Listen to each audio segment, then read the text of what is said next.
we'll switch over to science and technology. So, what's this launch? What are we doing here?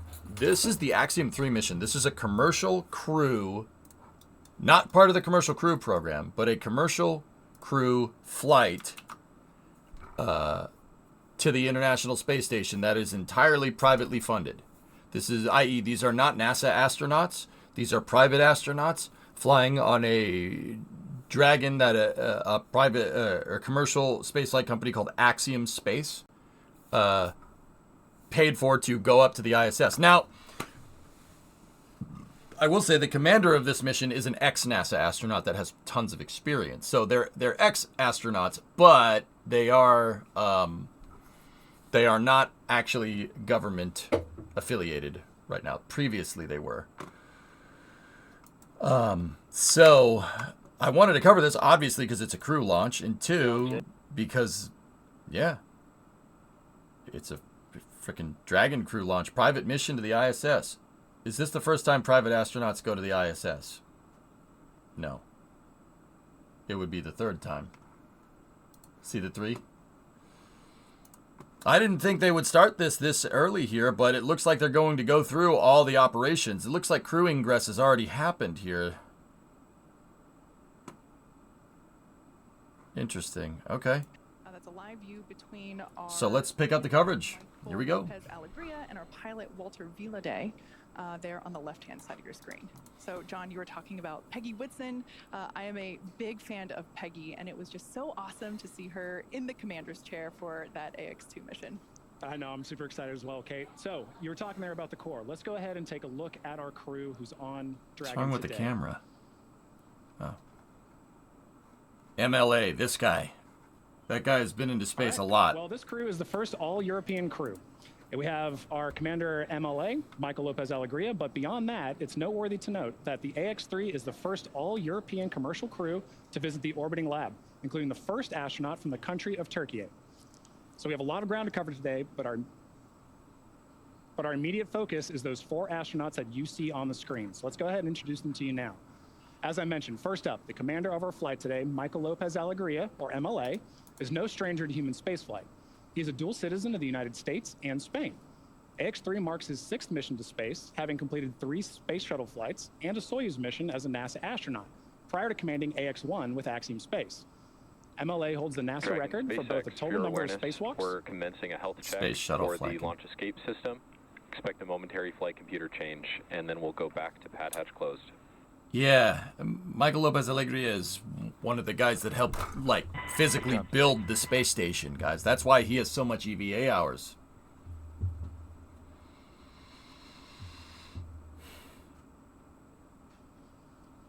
MLA holds the NASA record for both the total number of spacewalks, or EVAs, and the cumulative amount of time spent conducting spacewalks. In 2020, he was inducted into the U.S. Astronaut Hall of Fame, and today, when he's not in low Earth orbit, MLA serves as Axiom Space's chief astronaut. Our pilot on today's flight, Colonel Walter Villaday from the Italian Air Force, is taking his inaugural trip to low Earth orbit.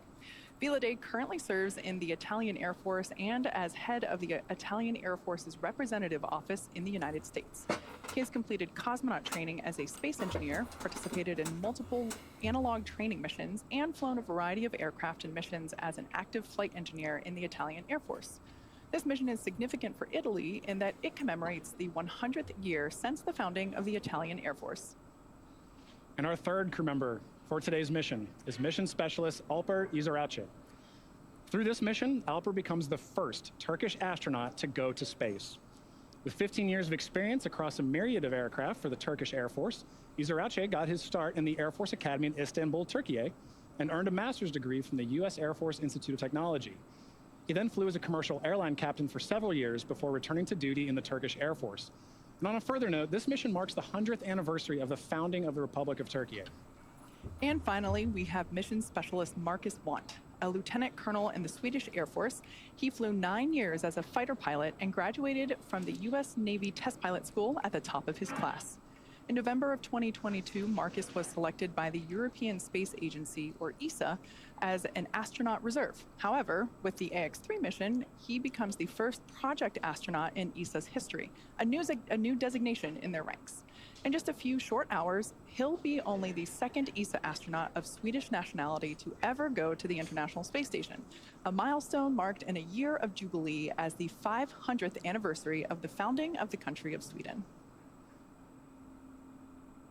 So as you can see there, this crew has an immense amount of training behind them, both individually and as a team. They bring years and years of experience and preparation to this mission, and together they make up that first all-European crew, each proudly representing their respective nations. Missions like AX-3 help expand that path to low Earth orbit and open up the doors to others to follow. So this crew is prepared, they're now strapped in and ready, so let's recap how they got to this point. Crew first started their day with ending their pre-flight quarantine phase. They took a flight to KSC, they got to see their vehicle as they flew in to the launch landing facility at Kennedy Space Center, and at that point they arrived to be able to say goodbye to their friends and family and wave to them before getting handed over to SpaceX for the rest of their day. At T-minus 4 hours, we had the weather briefing. Hey, Actually, all right. there, we can see the first view of the crew as they Really wish you would have exited streamed the this. Falcon Support building. That's about a half-mile down the road from the launch pad. I love this part where they get a little wave. They then got into the Teslas, which transported them up, like I said, about a half-mile to the launch pad. Of course, they're physically fit. They could walk it, but we want to make sure they stay cool and comfortable. So these are the Teslas arriving to the launch pad. And one of my, oh, this is a great view here of the crew. Just look at that calm, that patience. I feel like if that were me, I would just be busting with excitement. Yeah, well, they are. And then they get out of the Teslas. And then, you know, one of my favorite moments for whenever we launch astronauts from Pad 39A is coming up. It's really, we should come up with it like this astronaut lean back, something where this excitement of seeing their spaceship for the first time on launch day. Of course, they have seen Dragon, they've seen Falcon before. And now at this point, we can see crew walking down. There you can see Marcus Want and Alper Izarache. They're giving a thumbs up. They are excited to be on this 57 flight today. months. We're excited to have them. All right, so as we saw, actually that view right there, the crew, they are already in their chairs, they're strapped in, they are still, Hey fellas, I got a weird question. They're marketing this as an all-European crew. Like, it's like, it's all European crew, all European crew. You know, I had to go look it up. And they're saying, you know, like the commander of the mission, MLA, they said, oh, he's Spanish. He's Spanish and American citizenship. And then, you know, that's cool. Like, I'm not hating on dual citizenship or anything. But, I mean, he, like, moved to the U.S. when he was, like, 4.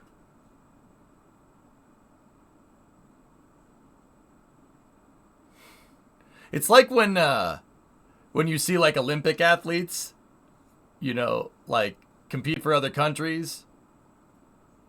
And they're like, oh, yeah, you know, you're competing for France. You know, your dad's from France, so you have dual citizenship, so you compete for France. You know what I mean? Don't take this moment away from us. I'm just saying, dude. I'm just saying, like, that's kind of...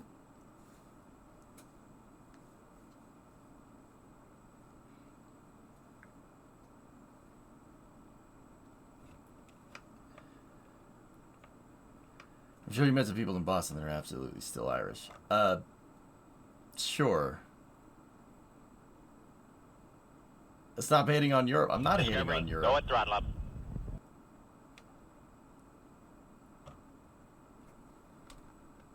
I don't know. It seems kind of cringe to me. That seems a little bit on the disingenuous side of things, but I guess it's not. I guess it's technically true.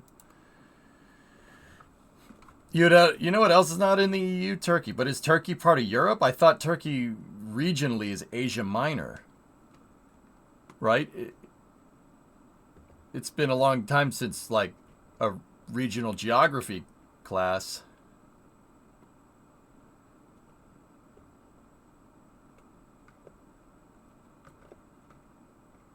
EU doesn't mean Europe. No, I'm not saying it does, you know. Way to not understand what we're talking about. They're marketing this as an all-European crew, not an all-European Union crew. Yeah. You must have missed that part.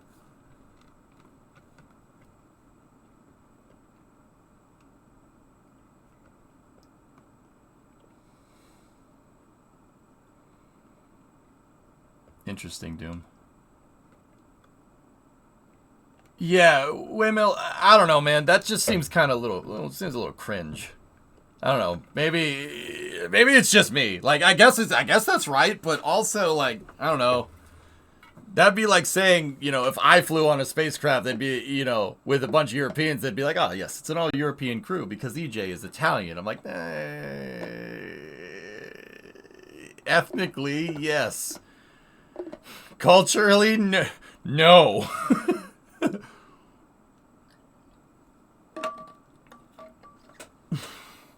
Yeah, you know, like, I don't know about that. That's kind of weird, man. But hey, you know what? If that's how they want to market it, if that gets them more money or whatever for space flight, do it.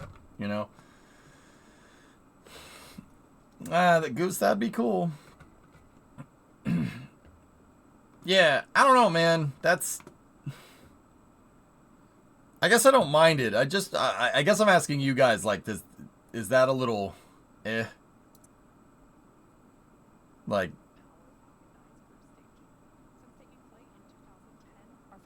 geographically, Turkey is in Europe and Asia. It's in a region of the world called Asia Minor, I thought.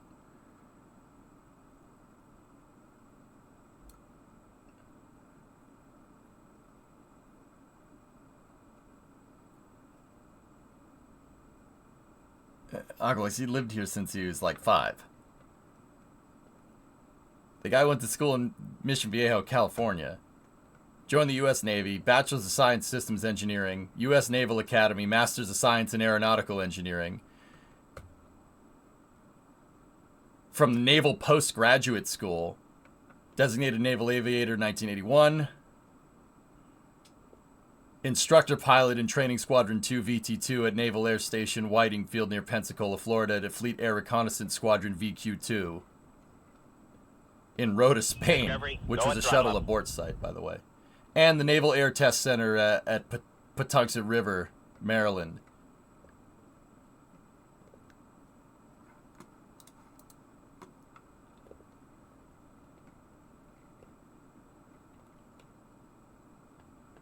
All European crew, though. I'm sorry, it's just a little, that seems slightly, seems like a little bit of a stretch in my mind, but it's all good. So the side hatch is now closed, and it will remain closed. We're not talking about you, Aqualex, but that's cool. In about 2 weeks. Fantastic. All right, well, still looking anyway, there. I don't know. It just seems like, oh yeah, oh, European crew, okay. Launched on this exact same booster and flew the second flight of this Dragon capsule. So maybe when we get some, just let the Euros secure their space bag. Ah, sure, why not? As for the maiden flight, that was with NASA's Crew 4, and as the first crew to fly in this capsule, they had the honor of naming it, which is pretty cool because once a spacecraft is named, it will continue to go by that name for all future flights. Anyway, they chose the name Freedom. Crew 4 Commander Kjell Lindgren said that the name was chosen because it celebrates a fundamental human right and the industry and innovation that emanate from the unencumbered human spirit. The name also honors Freedom 7, which is the space capsule used by Alan Shepard's Mercury Redstone 3, the first U.S. human spaceflight mission, which took place on May 5th, 1961. Yeah, Kate, I love that. On that note, so that's an onboard shot inside of the capsule. Turkey is taking their first step into human spaceflight on a capsule named after one that first carried the United States into space. It feels like such a poignant underscore of this historic event for the people of Turkey. Absolutely. Now, speaking of Alper, let's talk about the training that he and all the rest of the AX-3 crew have completed in order to be prepared for this mission. As you might imagine, astronaut training is extensive, from the training that is specific to each crew member's role to learning SpaceX protocols, Custard, I agree, and preparing for the science and outreach activities that they'll be conducting in space. Private astronaut training is rigorous. Altogether, the AX-3 crew spent about 35 days training inside Dragon. To prepare them for flight, our teams at SpaceX spent the last several months teaching the crew about orbital mechanics and how to live in microgravity. We also used our Dragon training capsules to run simulations of ascent, ISS rendezvous. Yeah, most of and them are, reentry. Supra. The It's training just, program includes nearly I don't know. 100 different lessons covering all aspects of the flight. The team also spent Kinda a time little at the launch strange, but pad in our I pseudo guess room and what they're working through I guess I get what emergency they're trying to procedures do. that They're would be trying necessary to in the unlikely event of a pad abort scenario. trying to make it Right, trying to and market beyond it these to efforts Europeans. get I to get and it. From station, this crew also spent months training for life on orbit. Living and working in microgravity presents its own set of unique challenges, and skill-specific training flows and simulations help ensure that when crew crosses that hatch, that they're ready to maximize their time on orbit and accomplish their mission objectives. So not only did they need to be certified by instructors at NASA, JAXA, ESA, and Axiom Space, but they also needed to train with the Axiom Space operations team, who will help them conduct their on-orbit events. Ultimately, this team supports crew 24/7 for the duration of their mission. And in order to best facilitate this level of coordination, Axiom Space has leaned on the lessons learned of those who have flown before and built a team that is capable of tailoring a mission to the specific goals of our customers. As we know, every mission is unique. For AX-3, the Italian Air Force, the Turkish Space Agency, and ESA each have their own specific mission objectives for their respective crew members, and together, we are ready to ensure that they meet those goals. Here's a look at what it takes to pull off all the training and rehearsals together to facilitate a Hey successful Slater, 2-month Axiom resub. Thank you. The intention is to open access to space. What we're built for is to do that. Suddenly, kids in Turkey might see the world differently, and they might see their possibilities Yeah, of see? what they can do with their lives. That's why they're differently doing it. because They're trying to market see it. a I get it. countryman, flying in space. We want to enable outreach events. We want to enable science. And part of that is having the support personnel on the ground to be there in real time, working with the astronauts as they go and execute those specific things. So this is the Axiom Mission Control Center, or we like to call it MCCA. And this is built to allow the Axiom Flight Controller team to execute private astronaut missions. We also give our Yeah, so that's why they're ability doing to it. follow along a I get mission it. by either providing them voice or video and to participate in the mission. Crew starts about 8 months out from their mission. We do onboarding at Axiom to show them what our team's all about, introduce them to all the people that are going to be helping them on their journey. And then for the next few months, they go between NASA training centers and JAXA and ESA and our vehicle provider. It's a bit of putting pedal to the metal immediately once they get here, and then they're literally shot from a rocket. 2, 1, and liftoff. Go Axiom. We're looking at folks who have medical backgrounds that may not have been flown in the past, which is quite a challenge for the medical team, but at the same time is very satisfying. The thing that drives me is knowing that maybe one day, based on some of the work that I'm doing, one of my kids can go to space. Oh, of course, Many Hammer of these Nails, kids that are watching the launches, eyes wide, maybe they have minor medical issues or major medical issues that they think right now. SpaceX needs to coordinate with the range every launch, and the range coordinates with the FAA. So you have to get a temporary flight restriction. The FAA has to publish that in a notice to airmen. There needs to be a TFR. That TFR is basically don't fly here. That's a very public way of saying, yeah, we're going to launch something during this time, right? And that's all public. That's something anybody all over the world can access. That's why, you know, like there are folks that work at NSF that are in Europe that can access, that can get right into the FAAs and see the TFRs for Starship, like Adrian and Alex, right? Yeah, of course. SpaceX doesn't do it. They're not the ones that notify everybody. It's the FAA coordinating with range. Yeah, that's how that's done. Quick off topic. What KSP engines did you use for your Vulcan first stage? We were planning on using Skiff engines, Jax, and then using a Cal controller to overclock them to get them more in line with a scaled version of a BE-4. I was basically looking for an engine that looked the part and had similar specific impulse, atmospheric and vacuum numbers to a BE-4, more or less. Let's head over now to Sonia Gavankar-McKay, Axiom Space's Director of Digital Strategy at the Kennedy Space Center. Sonia, you've had a chance to talk with teams from each of the European nations represented on board today. Is there a common theme in what they're anticipating for this mission? Absolutely. Thanks, John. You can feel the excitement here at OSB2 with our special guests who had a hand in making this mission a success. Our partners are moments away from seeing our shared success in opening LEO to even more countries. We'll hear from representatives from each of our crew members' home nations in just a moment. But let's start with Walter Villaday. Walter has been part of Team Axiom Space for years, starting back as a backup crew member for AX2. Just another moment in his long journey to space. Let's hear more from him on this moment in his career.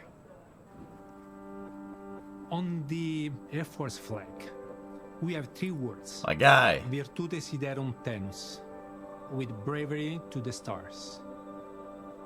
Those words still are in my head, especially now, because they were a really strong motivation to me to keep going. The most difficult part is not become an astronaut, is being an astronaut. Is be patient and waiting your time. It's not the same for everyone.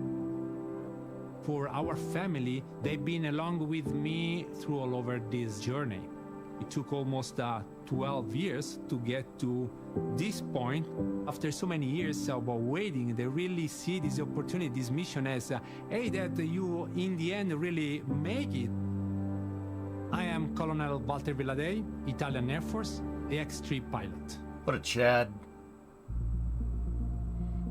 The great opportunity was to join the Air Force when I was around 19 years old. Going to the Italian Air Force Academy was a kind of a turning point to me. I was the right 2000s. person at the right moment, Nice. in the right place, and I had the opportunity to become the first space engineer in the Air Force. Walter's been at this for a long time. He did several rounds of training at the Gagarin Cosmonaut Training Center, and so he is no stranger to what it's like. I was deployed in Russia for 18 months just to go through the entire cosmonaut training. It's very interesting. It's a completely, I guess, a very unconventional path, but really fascinating. Our mission specialists have been cleared to unstrap and enjoy the zero-G experience. I had the privilege to fly with the Virgin Galactic suborbital. I knew I recognized that and name. Of course, it's not exactly the same, but nevertheless, it was strong. I'm the 8th Italian astronaut flying to space. For Italy, is a very important because this is the first mission that we are doing in the commercial space flight. There's a lot of opportunity at stake for Italy, for the Italian people that are looking at space as a real future for them. This crew is amazing, and it's not just a pure formal statement. I'm learning from all of them. I hope to bring, of course, some positive in this interpersonal relationship. The friendship with these guys, it's an amazing gift.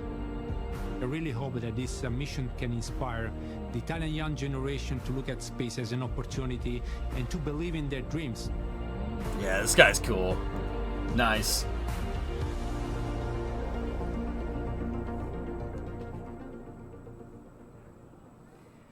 I'm joined now by Colonel Domenico Antonacci, who is here with the Italian Air Force Space General Office. Thank you so much for joining us. The relationship between Italy and Axiom Space goes so far. Oh, dude, same haircut. Oh, hell yeah. My guy. Same haircut. All right. Yo, let's go. In the success. Nice. Yes, thank you. Very nice to be here. The paradigm has changed. The reason friends of yours, Adam, the space today is not the same that was in the past. As a Ministry of Defense in Italy, and especially the Italian Air Force, more than 15 years ago, we started to take care of what is the human space flight, especially we had the Italian Air Force involved in what is the research in space. So this process comes back from so a long time, and after that, a few years later, we did an agreement with the Italian Space Agency, and it was at that point that we were looking to, after the 2011 with the space shuttle retirement, we were looking at what was the future. So the ideas we had back at that time proved to be really innovative today. That's great that you're taking advantage of these opportunities. Thanks what for are telling the me. goals for space right now? What are the Italian goals in space? The Italian goals, the Ministry of Defense or the Air Force are the same as the government goals. what we do, we not only are looking at the research part, that for sure is one of our priority. As you know, Axiom-3 mission as a big part of the experiments are brought by Italy. Also, what we are trying to do here is to having the defense in this particular case should fly later this year. Not only the enterprises in Italy to give them an opportunity to be part of the space economy, but also other government organizations.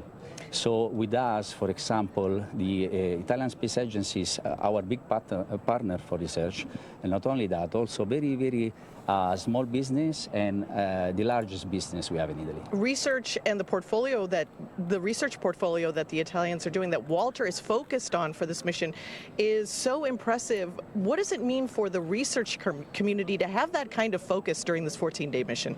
You know, it's not easy to take research to space, so we are really proud to give the opportunity to big part of Italy, not only, like I said, not only the enterprises, and is not only, in this case, the Ministry of Defense. Walter, for sure, is an Italian Air Force guy, so he's in the Ministry of Defense. With us, a lot of other government agencies have been working with us, all together for the research that Walter will be executing in the next day. Let me mention a few of those, the principles that work with us. For example, the Ministry of Agriculture and the Food Sovereignty and Forestry. Also the Ministry of Enterprises and Made in Italy was part among our partnerships. And like I said, also for the research part, we have been working close together with the Italian Space Agency. That's wonderful, and he, Walter brings that focus of a pilot now to the research that he's going to be doing in low Earth orbit. Congratulations on this milestone in your history, celebrating the years of the Italian Air Force. This is an exciting time. Thank you for being here. Thank you to the entire Italian contingent for celebrating with us. Maverick, too close for missiles, switch to guns question? Thank you so much. Stay right there. We're going to now turn over to meet some that guy's cool too. That's awesome. Marcus's team. Our next crew member to highlight is the first ESA project astronaut in history. You can see how Marcus was selected for this mission. He doesn't do anything halfway. When he goes after something, he's all in. And right now, his sights are set on space. Before doing a complex or high-risk Aaron Rod, this is why my audio is all screwed up, because getting in there, starting up the engine, taxiing out. I have to balance it because these infomercials are all a different sound, they're different volumes. Feeling the acceleration and lift off. This time that will be the same. Going into the Dragon capsule, sitting there, having all that force working and pushing us away from Earth Firestorm, up into space. It's going to be a very strong feeling, I believe. That's something I'm really looking forward to. That's going to be awesome. As soon as I met him, I was struck by his persona. Marcus is very technically competent, and he has great interpersonal skills. He went to the U.S. Naval Test Pilot School, finished first in his class, which is not something I could say. He's a wonderful guy, so joyful, so extrovert. I'm so happy to have him as my counterpart. Marcus is just like a brother to me. On top of that, Marcus is a fellow Scandinavian, which already qualifies him in my book. Wait, Morganson's a Dane, though. You guys should hate each other. Hold on. Doing my time in the Army. Hold on a second. And going to university, studying to become an engineer. I figured that if I'm going to do it, why not do it full out? When I start doing something, I build a very big interest of what I'm doing, and I kind of become passionate about it. I guess the thoughts about being an astronaut has been there on and off. As many dreams, I just figured it required an extreme amount of luck. The European Space Agency needed new astronauts. That does not happen very often. Luckily, my wife saw this ad where they called for astronauts. I saw that a couple of 100,000 people had looked at that page, so okay, this is highly unlikely or nearly impossible, but not impossible, so why not? And then I applied, and it turned out that it worked out. Marcus is one of ESA's new project astronauts, which means that he's been hired to take advantage of these new exciting opportunities that commercial spaceflight offers us. My ESA mission is Moonin. That's one of Odin, the Viking god's two ravens. Odin sent them out to fly around the world and gather and bring back knowledge. The other raven is Hugin. That is the name of Andy Mogus's mission, being up in space right now. So now Moonin will fly up, meet Hugin, and will together orbit Earth and get that knowledge back. The idea of a project astronaut and being a part of pioneering that together with Sweden and then ESA together with Axiom, making this possible, opening up that way of accessing space for Europe. Sweden is in there helping to make that happen, and that makes me proud.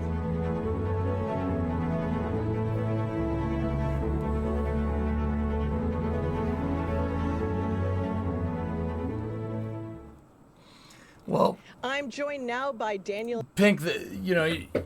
I think that's the reason why they're marketing this as an all-European crew, even though, Michael Lopez Alegre has basically spent most of his time over here, right? He was born in Spain, right? But, I was like, okay, that's a little weird. But also, at the same time, I think Axiom is marketing this as an all-European crew for outreach over there, for outreach for you guys, which is cool. You know what? Now that I thought I had some time to just kind of noodle on it for a second. I'm okay with that. That's fine. Anything that we can do to get more people involved, right? We at least, at face value, like, you walk down the street. Hey, did you see the Axiom-3 mission? Oh yeah, the mission was cool, but I'm, whatever. I'm just gonna go back to doing my thing. Even that, right there, getting it on people's minds is fine. That's good. And if marketing this as an all-European crew gets us there, that's okay. Yeah, I get it. I get what they're trying to do. Yes. So first, let's recall he has been selected marketing in works, November 2022. We are now in January 2024. It hasn't even been 2 years, right? Space Center. It's 1 year and 3 months. Yeah. It's so exciting. I think it shows that we can really be fast. Let me we can really get be the sum fast of when the we pie, want. please. I should also thank all the actors who made it happen, because it really required an alignment of the planets, literally. Let me first start by thanking Sweden, who took the decision to finance this mission. Let me thank industry, who made it happen, Axiom notably, but ultimately also my team, because there is also a big scientific program behind the mission of Marcus. Yes. And his training for him. And it was a game changer, and I'm happy to be here today. Well, let's talk about that game-changing research. He has 14 days on this mission, very aggressive portfolio that he's going to be chasing to make sure that he's doing all that. Tell us some about those goals, some of those projects he's working on, and what ESA's looking forward to when he comes back. So first and above all, our main objective is to bring forward science very clearly. We have multiple disciplines here. It starts, for example, with bone health. To give you one example, it goes then over to technology demonstrators. So we really cover our different disciplines: human physiology, biology, material science, up to techno demonstration. So I think this is really a very nice program. Over 20 experiments, which will be done in less than 14 days. So that's really amazing. And on top of that, let's also not forget the second objective, which is about education, which is about outreach. And Marcus will do here a great job. And Marcus has such enthusiasm and such energy. So, of course, people who are going to be tuning in for that educational outreach will be, of course, inspired by his journey and by the work that you're all doing. What is the next step for ESA? Where are you going next in this private astronaut missions and commercial projects? So first above all, Marcus is already inspirational for all our colleagues, for people who work with him before he have even launched to space, and he will of course touch much more future generations when he comes back and can share with us his real experience in space. That's really the big difference. And then in terms of commercial activities, we are really stepping up significantly our work at the European Space Agency. We have commercial programs nearly in all domains we work today. In exploration, we definitely want to have more commercial actors when it comes also to our transport delivery missions. We want to have more commercial actors when it comes also to human spaceflight activities, for sure. And in this context, we will also have more project astronauts in the future, and I'm happy to come back here to Kennedy Space Center. So we're excited for Hugin and Moonen, who are going to be joined together out in low Earth orbit on the ISS. Thank you so much to ESA for being such a wonderful partner with Axiom Space, doing wonderful work together. I hope that this is the start of a wonderful relationship that we take into the future. Thank you. Looking forward. Now, we have some more crew members to introduce you to. Our next crew member is from the country of Turkey. We want to highlight the ambitions of this mission and the future in space for the country of Turkey. Here's more on Alper's inspired and unexpected adventure leading to low Earth orbit. When I was 5 years old or 6 years old, I was in our village. I was next to my grandmother when I first saw an airplane. I'm not understanding the whole Turkey thing. And before you start typing, I get it. Turkey is what you'd call it in, like, that's what people from there would call it in their native tongue. I understand that. But we don't call Spain España, right? Like, even though that's its name, right? Like, what, the insistence on it sounds a little bit, it's the unrecognized it as its official name. Is that how you actually say it? I've always just called it Turkey. Is it an accent thing? Is is it like me saying Colombia versus Colombia, right? Like, is it like that, or is it like, is that the way it's supposed to be pronounced and we've just been pronouncing it wrong the entire time?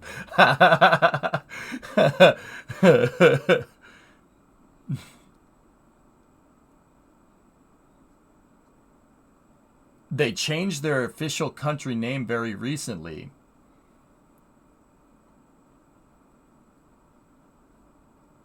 Interesting. They changed it, Dredd?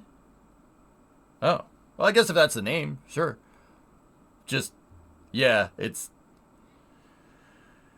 The UN clarified the actual name and whatnot.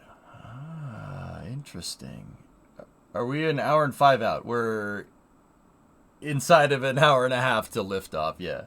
Here, let's learn more. I don't know, just, yeah, that seems like... I didn't know they changed the name. If they changed the name, they changed the name. It is what it is, right? But I'm like, okay. Why are we doing that? At the end, we were selected to the program. It felt great. It felt amazing. Alper is polite. He's also extremely competent professionally.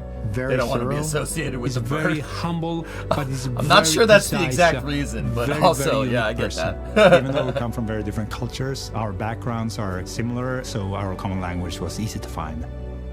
My name is not important. The important thing for the people is to remember that their country has been determined enough to be able to step into the future. Hello from To be Turkey. able Oh, to there dream, you go, not Jurowski. to the Nice. limits of the sky, but deep into space. Right on, man. Hey, look, your boy. That's cool, right? Canada should change it to Canada. I don't see any problem with this, dude. I'm joined now by Mehmet Fatih Kajar, the Republic of Turkey's Minister of Industry and Technology. It has been an absolute pleasure to work with your country and with Alper. He is inspiring, he's poetic. Tell us about this mission and what it means for all of the country of Turkey. Actually, this is a very historic and proud moment for our country, and it's also a testament to our nation's advancement in science and technology. It's the first manned space mission of our country. Good call, Worst. And I think that this is not only a significant milestone in the history of our country, but also a very strong source of inspiration for Turkish children and youth. Now, the country of Turkey has been involved in human spaceflight in the research category for over 30 years. You've been doing all this aggressive research in space and low Earth orbit. Tell me about the research that Alper is going to be continuing and what kind of portfolio of opportunities that you're going to be working on over the next 14 days. Look at him. Actually, as Turkey, we are very experienced in space Oh, technologies. come on! We are developing and manufacturing our own satellites, our own observation, and also communication satellites. And also we can develop and produce the rockets to reach the space. But when it comes to manned space missions, it's now the very first time for us. And this mission will be also a scientific mission. Alper Gezer-Avcı will conduct 13 different scientific experiments at ISS. All experiments are prepared by Turkish scientists, and we think that those scientific experiments will serve the scientific literature in the world. And some of them are on biology and genetics, and some of them are also on material science, but all of them are very innovative, and we will wait for the results of those scientific studies very soon. That's the wonderful thing about these short duration missions, is that research comes back immediately for all the data to be processed. We're going to be talking a little bit more with Lucy Lowe, our chief scientist, in a couple of minutes about the entire portfolio of this mission. It's exciting work, and I can't wait to get into it. So you talked a little bit about the 30-year history. We talked about the research that's been ongoing. Talk to me about what the future of human space exploration looks like for the country of Turkey. Actually, as Turkey, we are working on the national space program, and we have very assertive targets for next 10 years on space technologies. This is a manned space mission, but we also have some unmanned space missions. We aim to reach the moon with a space system developed and again manufactured by Turkish scientists and engineers. And after this mission, we will send the second Turkish astronaut for a suborbit flight, and then we hope that we will have many different manned missions next year. Well, you're doing wonderful work. You've accomplished so much. It's been a pleasure to have you, Alper, the entire country along with us. I cannot wait for this historic moment for all of these wonderful countries and partners. Thank you so much, and go AX3 and go to the country of Turkey. Congratulations. Thank you so much, and we thank you all and all partners in this historic mission. Indeed, indeed. We have one more crew member to introduce you to, and that is our commander. Michael Lopez Alegria is the commander of this historic AX3 spaceflight mission. He is an icon, and we are proud to have him leading the way.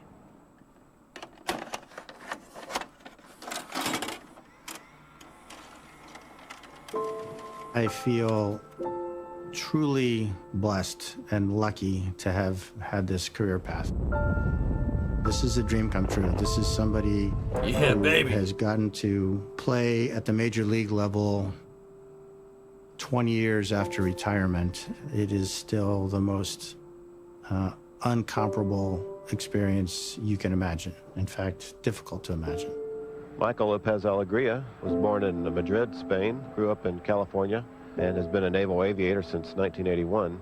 I already knew about Mike since he was one of the most experienced and ever flown astronauts in NASA.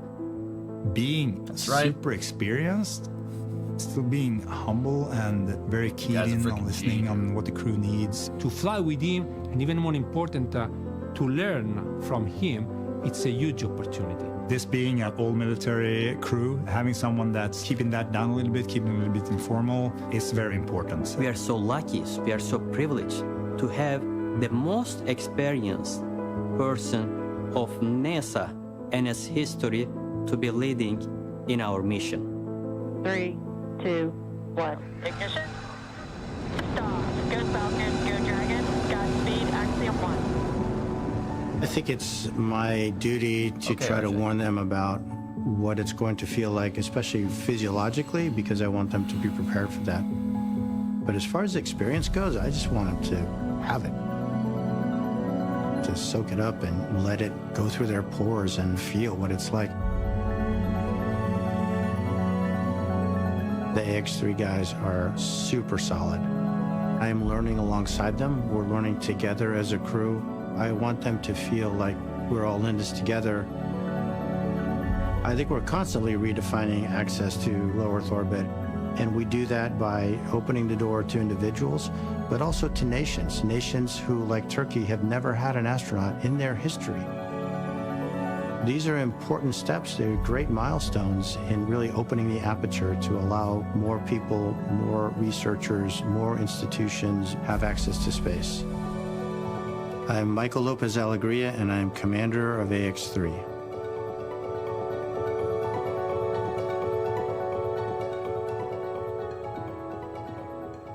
The AX-3 crew has been a pleasure to support. It's been an inspiring journey to watch as Michael Lopez Alegria's leadership really kicked in with this crew as they learned together. And I think all of our partners are really, I want to thank them for helping us learn more about each of the astronauts and their countries and their missions over the last couple of minutes. From the whole Axiom space team, we send our own well wishes. Go AX-3. Ronnie, back to you. We are currently T-minus 1 hour and 21 minutes away from launch as the AX-3 crew awaits its 4:49 p.m. Eastern liftoff from Launch Complex 39A at Kennedy Space Center. Right now, the all-European crew is safely inside the Dragon capsule, and the side hatch was closed for flight at around T-minus 2 hours and 19 minutes. As we heard a few minutes ago, we've already gotten that good call-out that the hatch leak check was successfully completed. We're standing by right now for a post-ingress crew briefing, which should be held sometime in the next few minutes. That's where we'll give the crew any important updates about things we're tracking that could impact our countdown today. But the good news is that weather continues to be go for launch and any contingencies if needed. Right now, our closeout crew is doing final preparations. Next up, at T-minus 45 minutes, our launch director will poll the team for propellant load. Just a few minutes later, the crew arm will begin to retract, and a few minutes after that, at T-minus 39 minutes, the launch escape system will be armed. Propellant load should then begin at T-minus 35. So far, it has been a smooth countdown, and everything is on track for an on-time liftoff a little bit more than an hour from now. With that update, I'll hand it back to you, John. Thanks a lot, Ronnie. Okay, as we watched the video earlier and we heard, this mission really represents 3 very different paths to this moment for this whole crew. But yet, here all of them are in their final. Okay, the crew briefing right now is for pressurizing the launch escape system. Dragon is equipped with what's called an integrated launch escape system, guys, here. See in these little nacelles on the sides? There are plugs right there, but behind those plugs, there are basically... there are rocket engines. There's 2 of them kind of in a pack together, and there's 2 nacelles on either side. You can see right there that they're in, I think they're preparing for launch escape system activating, which is what that briefing is about. Now, why are they activating the launch escape system now? Falcon 9 uses what's called a load and go style of fueling. Basically, you put people on board on a rocket with no fuel in it, and then you fuel it up. In order to make sure that, in case something happens, Jeb forbid, in case something happens during fueling operations, like worst case scenario, you got to get away from the pad real quick, the launch escape system is active. It's basically an ejector seat for the entire capsule. What they're doing right now is preparing to activate it. You can see that the pressurization system, the console in front of Walter Villaday was basically showing the pressurization system gauges. And then the checklist on the center monitor was saying prepare for launch escape system activation. Now, in the past, basically what we do is the launch escape system would be inerted until the rocket actually launched. Or, well, until it's powered on for the most part. How NASA's done it in the past, I mean, the Space Shuttle didn't have a launch escape system, but I'm talking about like Saturn V, right? How NASA has done it in the past is they fuel the rocket up first and then put people inside. But because SpaceX is putting people inside the capsule first and then fueling the rocket up, they need to activate the launch escape system before fueling operations. That's what they're working on right now. I think it's either Section 4 or Section 6 of crew launch operations for SpaceX. I forget which one it is. Does the crew access arm retract before fueling? Yes. The crew access arm will retract, and only when it's retracted will the launch escape system be activated. If they activate it on the pad, how high would it eat Dragon? About 2/3 of a mile up, give or take.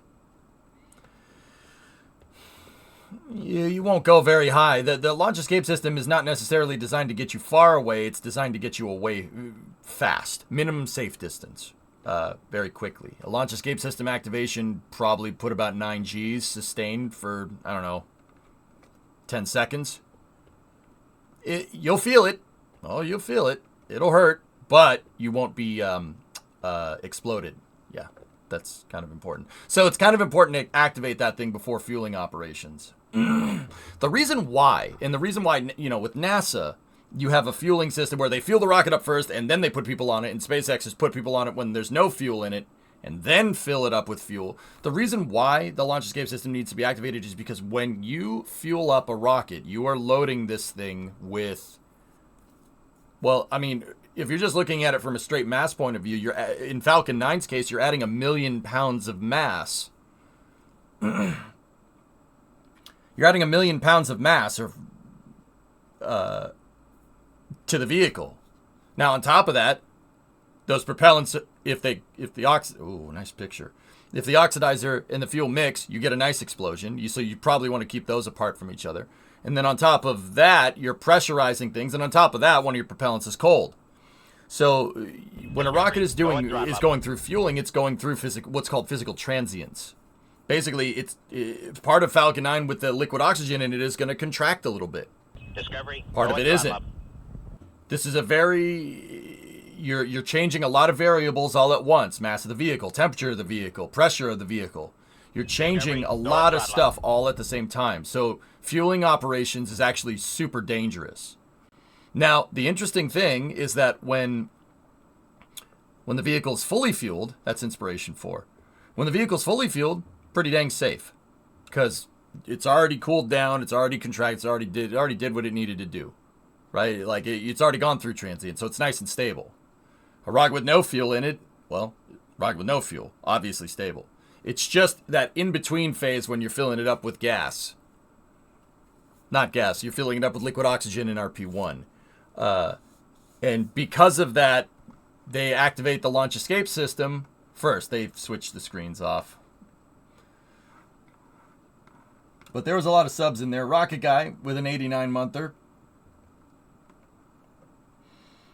Worst had a 17-monther. Love the stream. If you ever need a Peter Griffin sidekick, let me know. And Arbalest with a 52-month resub. I guess it also has to do with super chilled fuel. That's right. It does. SpaceX is using a super densified version of Lauuncch, so that warrants them going through transients faster. They have to fuel the vehicle faster because the liquid oxygen that they're doing is basically on the cusp of being solid oxygen. It's basically slushy, right?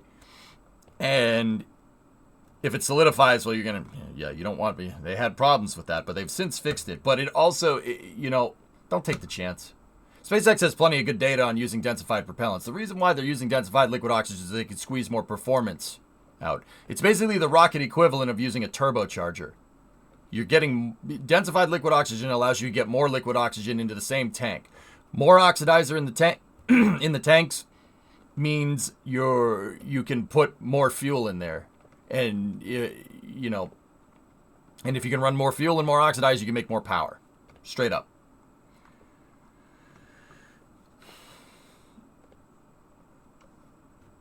Systems continue to look healthy, and vehicles are ready for a launch attempt today.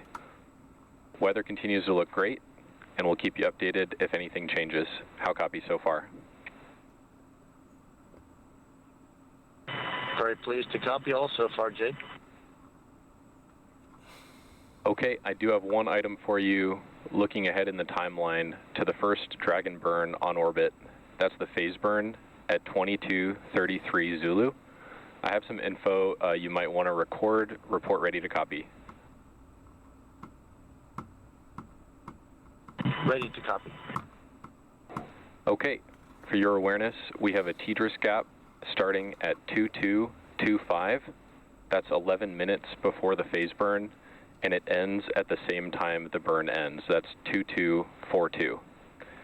The impact is that we in Hawthorne will not have live data or comms during the burn. That said, pending successful on-orbit Draco checkouts, we will be taking the burn and will rely on onboard vehicle automation to halt the burn if necessary. After the burn, we'll get a data dump and catch back up with the vehicle. It's not unprecedented in our flight history to not have data during the burn, but I'm letting you know. How copy? Okay, give us a minute here, Jake. Sure thing, and let me know if you'd like any of that repeated. So this guy on the right is the crew operations responsible engineer, or core for short. He's communicating with the crew. A little bit of a line item for this mission if they are looking good for a launch. If they do launch one of Dragon's phasing burns, which is a modification to Dragon's orbit after it's gotten up into space to get it aligned, to basically get it in the right, what's called... Hey, Jake, we all copied the what you've read. I think the only question is we had a little confusion on your math, or maybe it's our math, but the burn start is 22:33. The LOS is 22:25 to 22:42. I thought you said 11 minutes, but either way, we'll come AOS around the end of the burn. You guys will get the data, and then we'll talk about any deltas, correct?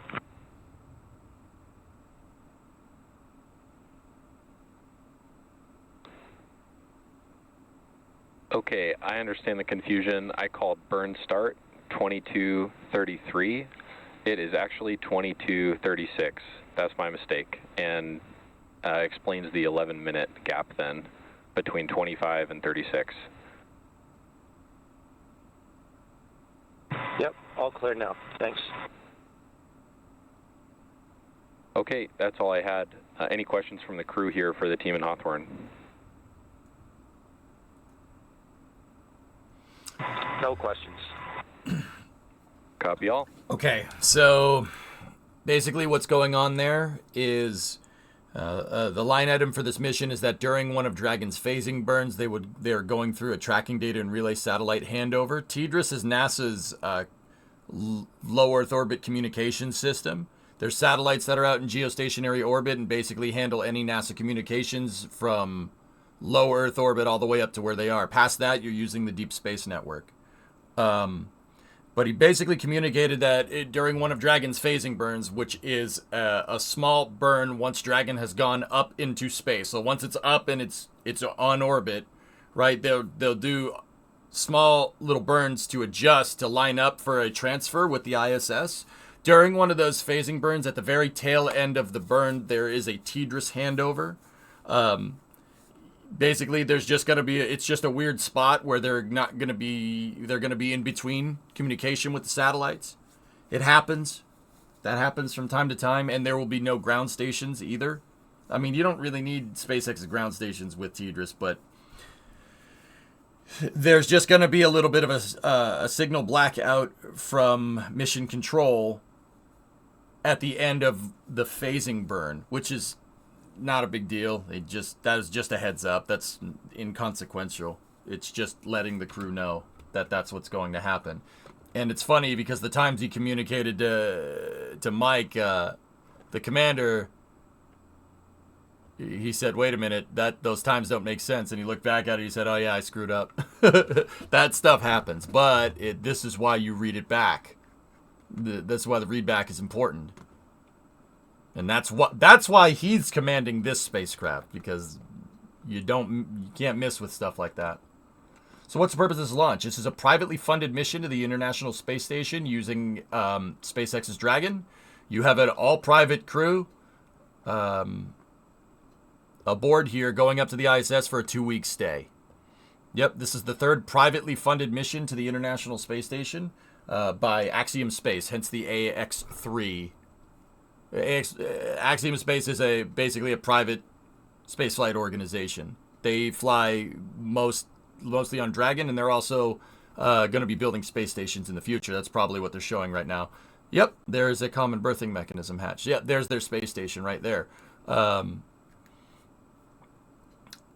Axiom is made up mostly, their astronaut corps is mostly made up of ex-NASA astronauts, like Michael Lopez Alegria, the commander of this mission. That guy helped build the ISS. Like, I'm not talking like he came up with the designs. I'm talking MLA flew up there on the space shuttle and went outside and started physically putting stuff together. He has 62 hours of EVA experience, extravehicular activity, building the space station. Like, I'm talking physically putting that thing together. So, yeah, Axiom is no joke. They have some serious talent behind them, and those are pictures of their machines that are building well, Thales Alenia is building the modules for Axiom, but there you go. Looking handsome with the haircut. Thank you. So, yeah, privately funded mission to the ISS. Axiom will eventually attach these space station modules that you're seeing Thales Alenia make for them. They will attach them to the International Space Station. Yeah, the ISS is going to have a huge addition with the Axiom space station, and they'll have a commercial space station attached to the ISS. And then when the ISS needs to be disposed of, or when it reaches its operational end, they'll separate their own space station from it. And that space station will operate basically as the first commercial on-orbit space laboratory and station, which is really freaking cool. Yeah, I saw it. That's the cupola. That's the picture. That's a render of the space station. That at first will be attached to the ISS. Oh, well, there you go. Here, let me unmute it. Open up low Earth orbit to the world, to explore, to travel, to complete science in space and beyond. Microgravity represents this I hope so, enormous natural resource. What's the time frame for the ISS that we can operation? do 2030 there it's that funded out lead to right now, medical crack. breakthroughs, material breakthroughs, and leads to a better world for About everyone. 6, dude. It's the ability to produce the highest quality of parts, materials, biological media in an environment that is nearly pristine. Behind us is the there's Earth Observatory. We will fly it as part of the third module that goes to the International They're gonna have Space basically a Station. space And then gazebo. The International Space Station robot arm will actually move it and position it underneath HAB-1, so it will have this fantastic view of the Earth through the largest space windows ever attempted. That's going to be one This hell is of as a view. close as you can get to actually doing an EVA in space. We talk about the overview effect, where crews come back and see the world in a different sense than they did before. And I think this is where you can really contemplate that whole experience. Well, being the first module of the new state, they're going to have a core module, which is power and propulsion atom, but all of their modules are going to have RCS on them. And they will they could autonomously dock to each other, or they could be berthed with the arm. Like the cupola module is going to be installed with the arm. But most of their core modules have thrusters on board, so they can they'll be able to dock, from what I understand. Launching the first commercial. But berthing it would probably be arguably safer, but you could do either one. So the first one, I know that the first module will have propulsion on it. Probably power and propulsion, a core node would probably be good. A human need to explore. Yeah, see, that's the core module over there in the back. Yeah, see, that thing has no propulsion on it. They're going to have to use an arm to put that on. Now, personally, I hope they take some of the ISS with them, and it'd be nice. I think it would be a very wise decision for a company to buy the ISS. Maybe dump some of the older modules, but if Axiom has new power and propulsion elements for the ISS, you could dump the older modules, and they clearly have an assembly line for modules with Thales Alenia, so they could build more. Right? Build new modules to replace the old ones. Maybe finish building it out Space Station Freedom style. That would be kind of cool. I really think they should do that. Because, well, some of the modules on board are really freaking old. The Mir core modules go back to... Not the Mir core module. Well, Mir 2 core modules. Zarya and Zvezda. Those were built in the 80s. They were built in the 80s for the Soviet Mir 2 space station. Yeah. So they're a little old. Some of the parts on the US OS side of things, like the cupola module, Destiny Laboratory, Node 1, Unity Node 1, those were all built in the 90s. They're pretty old.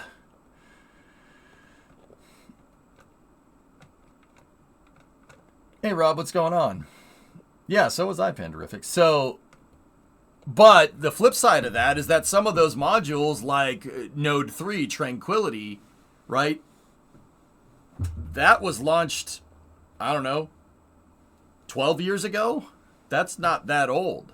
Those things still got a lot of life in them, right? So it would be cool if Axiom, replaced the Russian modules. They deorbited the Russian modules and just replaced it and then bought the thing.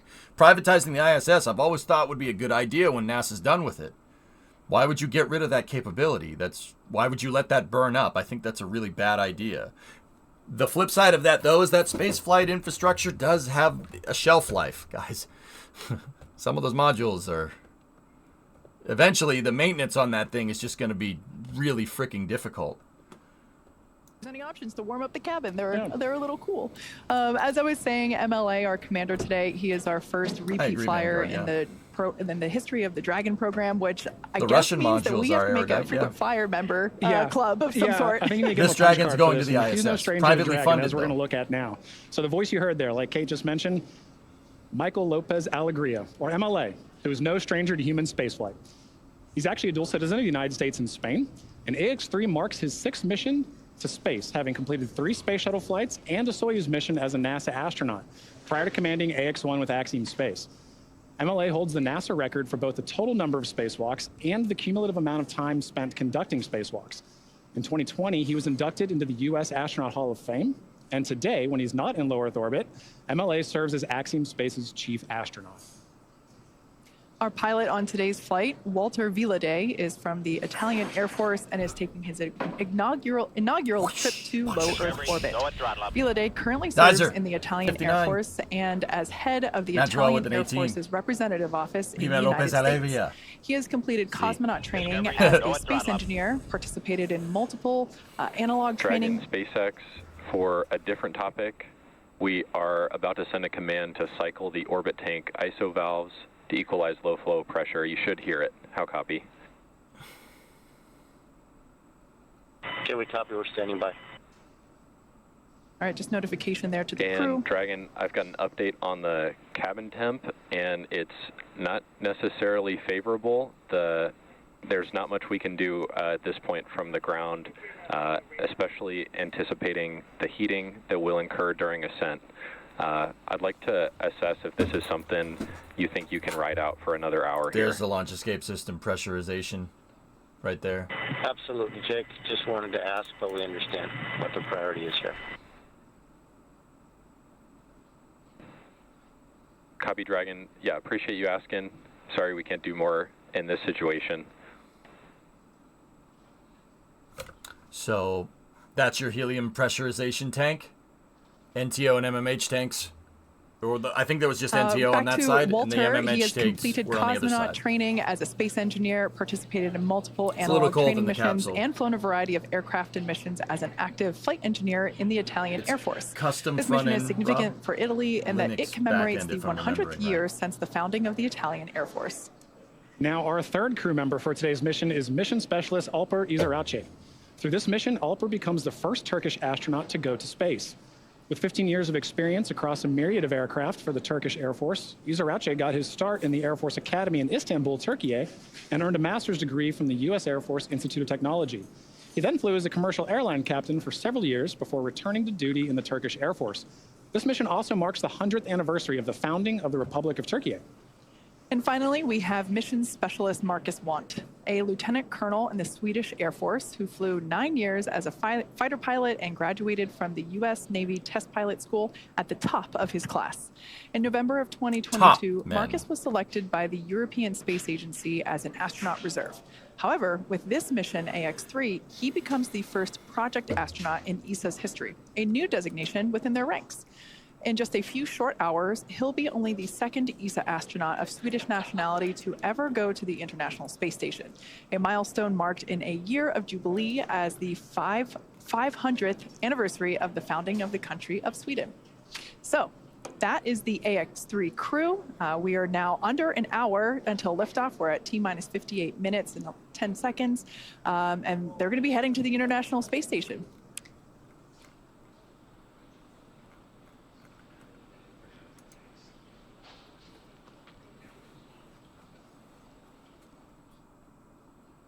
There you go, Jurowski. Yeah, man. All right, good. and with that, Should be let's proud of check in this. with NASA's Courtney Beasley. Thanks, Kate. I'm here in the International Space Station Flight Control Room at NASA's Johnson Space Center, where teams staff this room around the clock to monitor the crew and systems aboard the orbiting laboratory. And today, they're ensuring that the station is ready to receive Dragon and the AX-3 crew. Since NASA opened up the space station for commercial activity in 2019, the agency has continued to work with private industry to prepare for the future of low Earth orbit. Now, NASA's long-term goal is to no longer be a provider of low Earth orbit destination, but to be a customer, one of many, purchasing commercially owned and operated services. To ensure this path of tomorrow, we have to work together today. Enabling private astronaut missions on board the space station helps us to refine and mature the processes needed for the future, with NASA astronauts working side by side with private and national astronauts in a new age of science and discovery.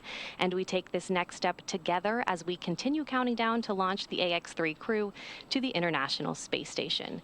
Now, it's an incredibly busy time in low Earth orbit and beyond, and NASA wants to scout the moon before returning astronauts. So next month, it will send several science experiments aboard Intuitive Machines' Nova-C lander, which will launch on a Falcon 9 rocket.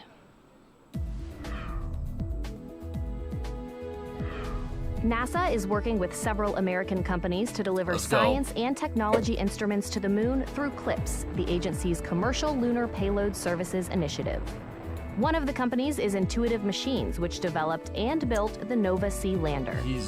Nova-C has 6 NASA experiments studying things like how sunlight charges the lunar atmosphere and how dust and gas particles will be affected by the spacecraft's landing on the moon's south pole. Its arrival on the moon would be the first robotic landing for the U.S. since the end of the Apollo program in 1972. CLPS will help NASA understand the moon's environment and available resources ahead of crewed Artemis missions. The program will land the first woman and the first person of color on the lunar surface, and then eventually send astronauts to Mars. That's your Artemis Moon Minute. Nova-C is expected to touch down on the moon next month, and you can watch live coverage of the historic landing on NASA TV and NASA Plus. Now let's check back in with John and Kate in Hawthorne. Thank you so much, Courtney. You know, it's such an exciting future we have to look forward to, and it doesn't really feel that far off. You know, every day behind us, all over the country, back in Houston, there's work happening to bring about this vision. Yeah, that's right. Even as we speak, SpaceX teams are preparing for our upcoming launch of the Intuitive Machines Nova-C lunar lander, known as the IM-1 mission. This will be the first SpaceX-provided launch of NASA's Commercial Lunar Payload Services initiative, a key part of NASA's Artemis lunar exploration efforts. And down at Starbase, Texas, we're continuing to build, test, and fly Starship, the world's most powerful launch vehicle ever developed. It's a fully reusable transportation system that will transform how we access space because it's designed to carry a massive amount of cargo and large numbers of people to Earth orbit, the moon, Mars, and beyond. We completed 2 flight tests last year, one of them you see here on your screen now, and 2024 is lining up to see even more Starships take flight. We're still in the testing phase, but things like flying rapidly, full system reuse, and on-orbit refilling will be key to building and staffing a viable moon base. And right now, we're gearing up for Test Flight 3, currently targeted for sometime in February. We're also building a second Starbase launch tower, which visualization you see there, and that will further increase Starship's flight opportunities. And I love this. This is so cool looking. This is what I need. It's not that far off in the future. With our Starship Human Landing System, or HLS, we're part of the global team with NASA and companies including Axiom Space that will put astronauts back on the moon under the Artemis program. First, we're going to fly, and fly often on flight tests, one of which will be an uncrewed mission all the way to the moon. This will take place before the crewed Artemis 3 mission, which will be the first human expedition of the moon surface since 1972. Also in testing, our engineers are proving out all systems necessary to make a trip to the moon possible, like propulsion, life support, even the elevator that you see here that will take crew and cargo from the Starship hatch down to the lunar surface. It's literally a space elevator. That's awesome, Kate. And in addition to the launch and landing capabilities that you just mentioned, another essential component of the Artemis program is a spacesuit that is capable of executing a wide array of mission objectives. A spacesuit really is a spaceship, just a little smaller and in human form. So, in order to develop a lunar spacesuit that meets all of the objectives for Artemis, Axiom Space is building the Axiom Extravehicular Mobility Unit, or Axiom-U, back in Houston, Texas. Our next generation spacesuit is built to provide greater flexibility and mobility, allowing astronauts to work on the moon in ways that were not possible 50 years ago. We've also put a strong emphasis on modularity, meaning that the Axiom-U suits will support a wide range of body sizes and types. From the hand-built soft goods to the life support, advanced avionics, and communication systems, this entire Axiom-U system is built with integrity and care from head to toe. And I'm truly honored to say that I'm a small part of that amazing team. Leveraging years of this human spaceflight experience and partnering with numerous industry leaders, Axiom Space is ensuring that the Axiom-U allows astronauts to succeed on Artemis and beyond.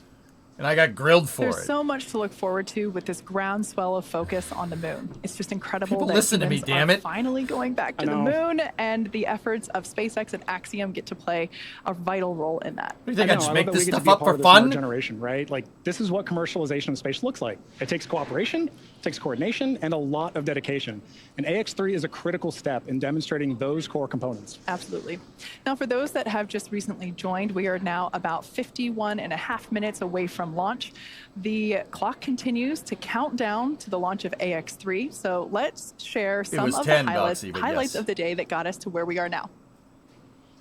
Exactly. So crew wrapped up their quarantine phase, taking a flight from their quarantine facility at Kennedy over to Kennedy Space Center. You can see them there on the helicopter as they think about their flight and pass over the Cape. And what I think is really cool about this is they get to see their vehicle from this perspective too as they come in, right? Yeah. And at this point, you know, they're going to touch down, they're thinking about their mission, and then they get to wave to their families. They get to see, they haven't seen them in so long. They get to wave to them, have a final goodbye. And at this point, this is where we really hand over to SpaceX to complete the rest of the day. Yeah, absolutely. Man, look at those smiles. Everyone is excited, as they should be. Yeah. So after they arrive and after they're handed over to the crew, they go through a series of events such as putting their suits on. Obviously, they take a ride up to, here we can see there. This is the moment where they walked out of the Falcon support building. This is where our SpaceX suit up room is located. They stand here, do another wave. Really, this was the first opportunity that we got to see the crew in their suits today.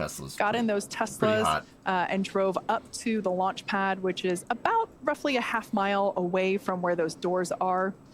I'm always curious what music they're listening to during this ride. You can see here that they are pulling up to the launch pad. 2 Teslas. We have the crew split in half there with some closeout team members that obviously help support them. We lovingly refer to them as the ninjas because we see them all around assisting the crew in things like getting into or ingressing the capsule. So here, this is one of my favorite moments of launch day when they get to see their rocket. Those Teslas up close. just had Florida plates. And man, just thinking about the fire that's going to come out at the bottom there in just under an hour. Yeah, and at this point you can see our commander and our pilot walking down, as well as Marcus and Alper to their Dragon capsule before they get in. Yeah, so at this point in time, that side hatch is closed. We had the post-ingress crew briefing, and we heard great news. We heard that the weather is looking good. I think the exact words were, weather is great, and that everything is healthy. So both Falcon 9 and Dragon vehicles are ready to go to space, just like the crew. Excellent recap, Kate. All right, well, it's important to remember that this crew has not walked this path to flight alone. Earlier today, they waved to their friends and family before suiting up, as we just saw. That wasn't the first round of cheers that their families had for them. No. They posted that. To the whole crew of Axiom, mission number 3. This is the SAB flight test team that would like to wish you a safe and fantastic journey up to the International Space Station. Hello from Turkey.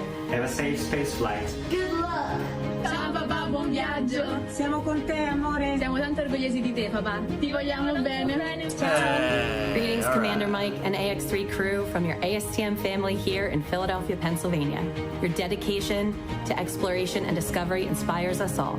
Sevgili Alper, iyi yolculuklar.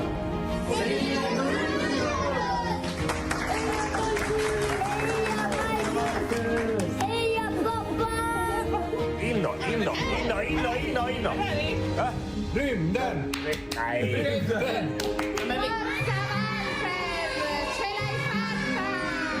Enjoy every second of it. Red shirt. Make us dream. We're all coming with you. Yolun açık olsun Alper'im. Ed Astra. que acuérdate de saludarnos desde allá arriba, desde alguna de las ventanitas. Y nada, aquí estaremos esperándote con los brazos abiertos para cuando vuelvas. Un besito. Congratulations, Alper. We're excited for your opportunity to go into space. Have a good and prosperous time there and get back to Earth safely. Un grande bacio. Un abbraccio dalla mia famiglia. Ciao! Hey! Vai, zio. Ti vogliamo bene.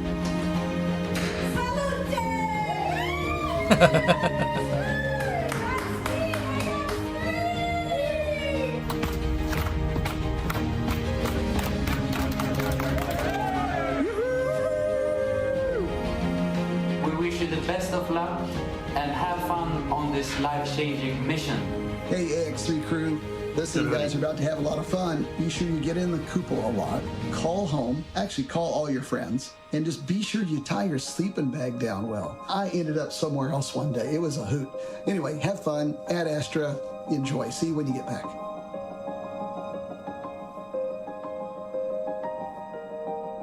Yeah, those are pretty wise words from John Schaffner there from AX2. Yeah, it's just so fun to see everybody's cheers. Space really is for everyone, including everyone that loves the people going to space. So. Mission operators on countdown.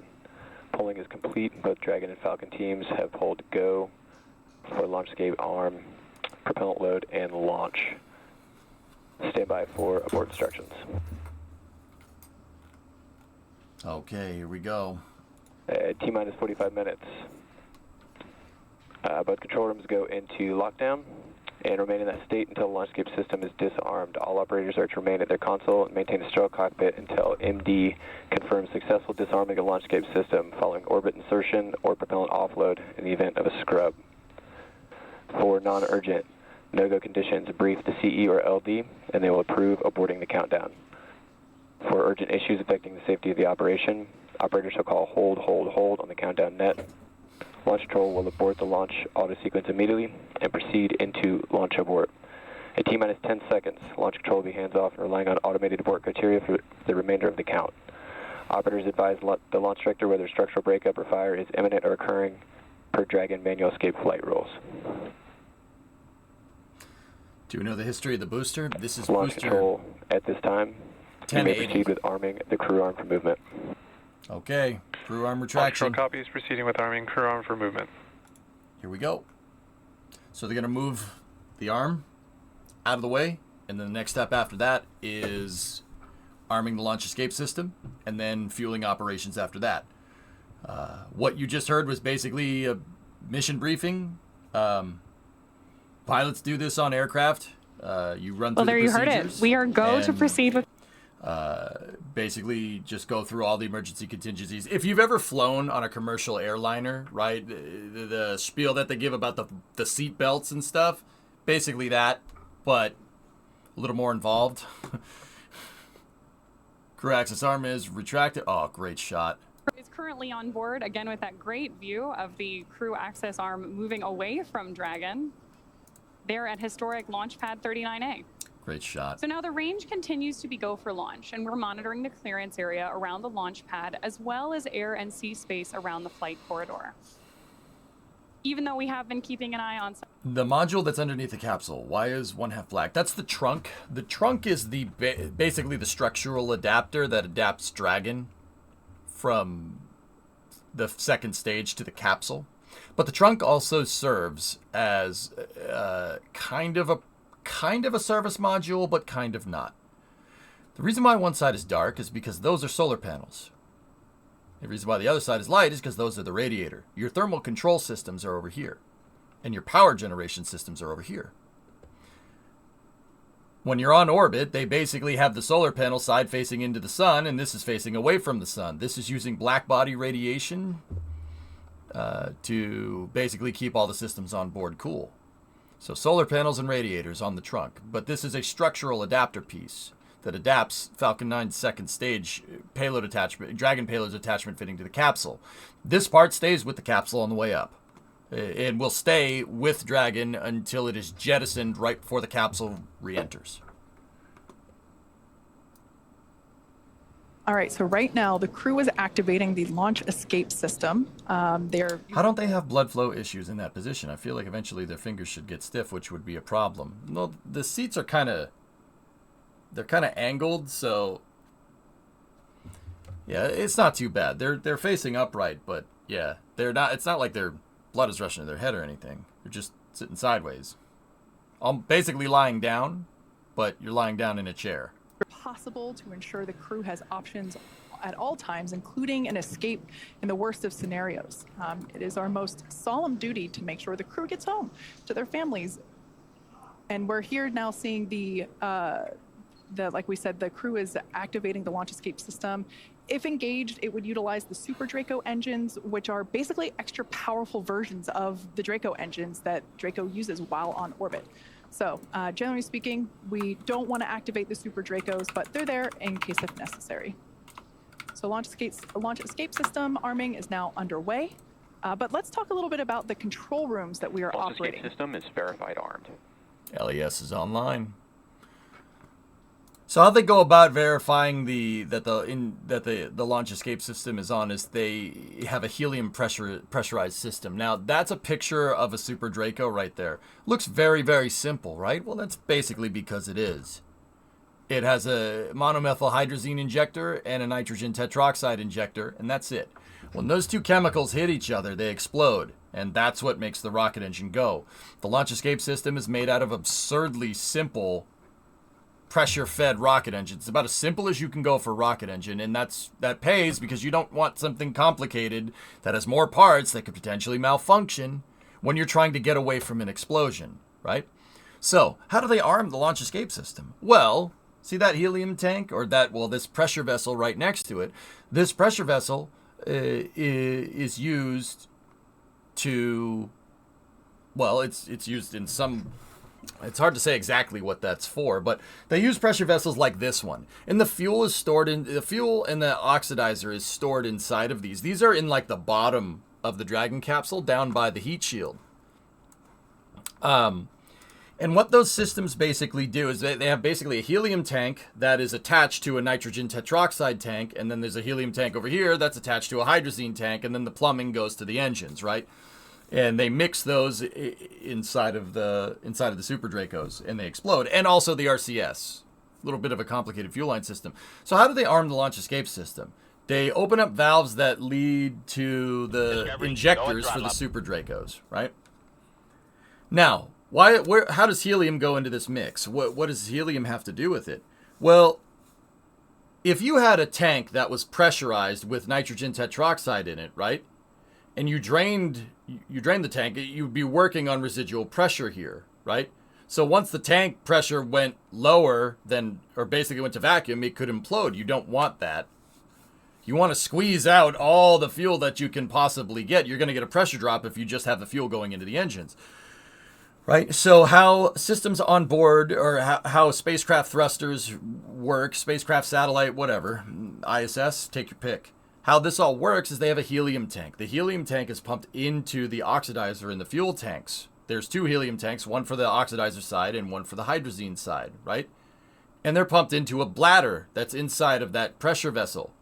Think about it like if you have a tank, and then you took a balloon that was the same size as the interior volume of that tank, and you put the balloon inside of the tank and you started filling it up with water, right? And then you started pumping air into the little area between the balloon and the outside of your pressure vessel. The air, pneumatically, will squeeze the bladder, right? It'll squeeze the fuel out, and you'll get water gushing out the balloon outside of the tank, right? That's exactly how this works. They use what's called a fuel bladder inside of those pressure vessels, and helium is what gives you your pressure. So arming the launch escape system means opening up the helium tanks, pressurizing your hydrazine and nitrogen tetroxide systems, and then opening up the taps that go to the Super Dracos. That's what arming it does. They're basically just pressurizing the fuel lines they're priming the fuel lines that go, and pressurizing the fuel lines that go to the Super Dracos for the abort system. But why helium? Why do you think helium? Now, I mean, the system is online, fellas, so ladies and gentlemen, so they should start fueling here momentarily. Helium is extremely low mass. Remember, anything on your rocket that's not fuel and oxidizer is technically more rocket on your rocket, right? The more rocket you have on your rocket and the less fuel you have on your rocket, the shorter distance you're going to go, right? If you have more fuel on your rocket and less rocket on your rocket, you're going to go further, right? Think about it like a car. You have a car with an internal combustion engine, right? If you take all the extra weight out, the same tank of gas is going to take you further. Same idea. They use helium in this particular case as a pressurized actuator, right? Because it's low mass. Low mass. And it's not propellant. And because it's low mass, because it's not propellant, you need to, just like every other component, like how certain components on Falcon 9 are made out of aluminum, because aluminum is lighter, right? You have less mass with aluminum, right? The ullage gases that you're going to use, or the pressurized actuators in this particular case, you want to be low mass as well. What booster is this? This is booster 1080. 1080 has flown 4 flights prior. Falcon 9 will land back on Earth. The landing burn will bring the vehicle speed down rapidly in order to land back on land near the launch site about correct, 8 minutes into the mission. And while that first stage is heading back to Earth, the second stage will cut off its Merlin engine that was ignited right after stage separation. Once this happens, we'll wait for confirmation of a good orbital insertion. Then, Dragon will begin preparations to separate from the second stage. About 3 minutes after the second stage reaches orbit, we should have a great view of Dragon with its 4-person crew drifting away from stage 2. Once Dragon is a short distance away, it will begin checking out its Draco maneuvering thrusters to make sure Dragon continues to increase separation distance from the second stage. The nose cone deploy sequence will initiate just before T plus 12 minutes and then finish around T plus 15 minutes. This will expose Dragon's docking mechanism in advance of its arrival at the International Space Station. So this is booster 1080. I just looked up its prior flights. It's flown 4 times prior, 2 Starlink missions, the Euclid mission, which is a wide space telescope. That was for the ESA, if I'm remembering correctly. And believe it or not, 1080's first mission, that Falcon 9 booster's first mission, was the Axiom-2 mission, launching Dragon serial number 212, which is the Dragon that you see on top of that booster right now. This booster's first flight was with that capsule. Cool. Nice. All right, that's pretty neat. I don't hate that. That's pretty cool. Sweet. But it is the booster's 5th time flying, and Dragon C212 has only flown. This would be its 3rd flight. I'm pretty sure. What missions has that thing run? That Dragon's first mission was Crew 4. Its second mission was Axiom 2 with 1080 as your first stage, and its third mission now again is with booster 1080 again. That's really freaking cool. Launch Complex 40, which you see there with a brand new crew access arm being lifted. We're on our way to having 2 launch pads capable of supporting human spaceflight missions, meaning we'll have more opportunities. There are 4 hold down points down at the bottom of the booster, Doom. They're in between the landing legs. Actually, the landing legs are attached to the hold down points bracket. It's all one cast piece. The hold down points are hydraulic actuated, so they have the 4 hold down points on Falcon 9 are like a pin with a slot going through it, right? So there's a pin going this way, and Falcon 9's hold down points do something like this. They'll unbolt and then separate. There's 4 of them, but the hold down points look like this. They look like you doing this with your fingers. I'm not even kidding. That's what they look like. ISS systems and preparing for the science. I have some shots of the pin for the hold down point if you want to see. Private astronaut training is rigorous. Give me one moment. To prepare the AX-3 crew for their mission, our teams here at SpaceX have spent the last several months teaching the crew about orbital mechanics, how to live in microgravity, and running simulations of full missions from inside our Dragon training capsules. The training program includes nearly 100 different lessons covering all aspects of flight.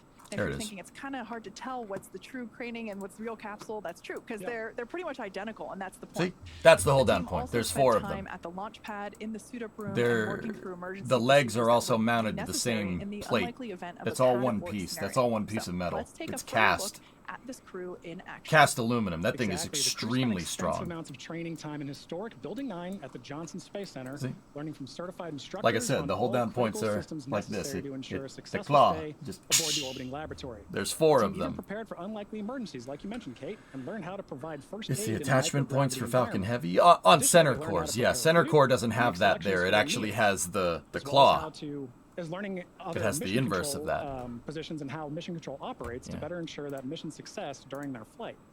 They also had a chance to familiarize themselves with the gear that will enable them to document their trip, their research, and help them connect with those back on Earth during their outreach events. ESA and JAXA also played a critical role in cruise training.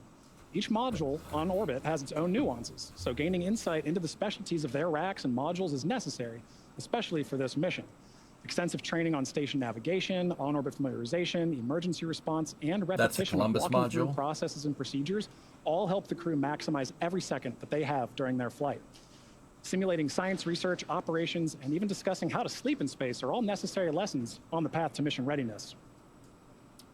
Now, the National Outdoor Leadership School, or NOLS, provides a very unique Earth-based experience for many astronauts before they fly. This is really a bonding experience for the crew. It can't be overstated how much teamwork factors into every aspect of their flight together, and this training in particular aims to thoroughly establish that. They also focus on survival skills, resilience, leadership, equally as important as followership, and overall teamwork to ensure they really are more than just passengers on the same rocket. The camping and outdoor adventure provides a solid foundation for the team to build on throughout their training. Knowles was definitely a highlight of this crew's preparation and training, and you can hear it in their voices and see it on their faces when they talk about their bond with each other. Now, you can't truly experience flying into space until you fly into space. But some really unique tools have been developed to provide the closest experience possible. An altitude chamber can challenge the body with oxygen deprivation in a controlled and safe manner, while human-sized... What'd you call me?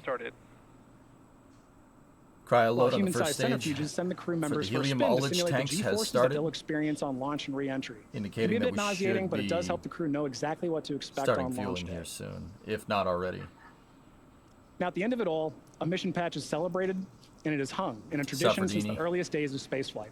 So fittingly, as That's Mike AX-3 heads to the He's International the guy that Space runs Station, Axiom the crew had Space. the chance to be present for the patch hanging ceremony of their mission patch in Building 9 on that module in Johnson Space Center. Spaceflight is a serious business, but moments of levity and celebration like this help everyone pause and reflect on the incredible accomplishments being achieved every day. No matter how many patches join a canvas like this one, each one is incredibly special because of the people who make it possible. The crew and those here on Earth supporting each mission. So now for more on each crew member's portfolio, we're going to send you out to the Kennedy Space Center with Sonia Gavankar-McKay, the Axiom Space Director of Digital Strategy, who is joined by Axiom's Chief Scientist, Dr. Lucy Lowe. Building on I don't the think so, success from Bareback, AX1 and 2, now 3 has over 30 experiments, and some of them returning customers. Lucy, good to have you back. This is one of my favorite parts of the pre-launch broadcast because we get to talk about all the science that's happening.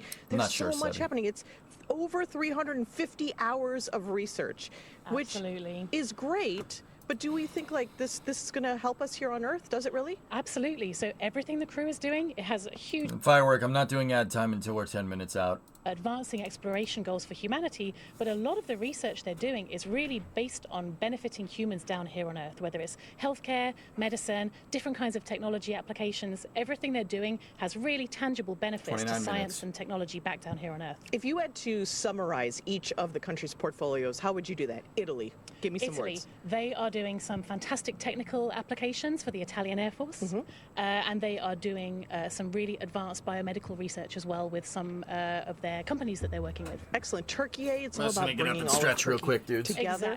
Exactly. Turkey has a truly national portfolio. They have everyone across the country getting involved, from researchers at universities all the way down to school children. ESA and Sweden, what's their portfolio looking like? ESA has a very strong focus on research for advancing technology for Hey, exploration. Monblend, Lots gifted and lots of 5. really cool Thanks, technology buddy. demonstrations that are going to help human exploration in space in future. And tech demos as well. Do you as chief scientist, is that tech demos a different thing, or is it then research, or all part of the same wonderful pot? They're very much part of the same pot. So all the technology demonstrations that take place are built on a lot of research, and they often feed into future research that will take place to keep crew safe or to benefit human health here on Earth. Okay, so let's dig in a little bit deeper, starting with Italy. They have the ISOC services for the ISS. Tell me a little bit more. Yes, so this is a project from the Italian Air Force, which is the Italian Space the Operations Starlink Center, train. where they've developed some software that's actually going to be analyzing debris in space. Which is a huge problem. It's a huge Starlink problem. train. We need to know where stuff is going and stuff is flying so that we can make sure that the space station is out of the way of those kinds of impacts.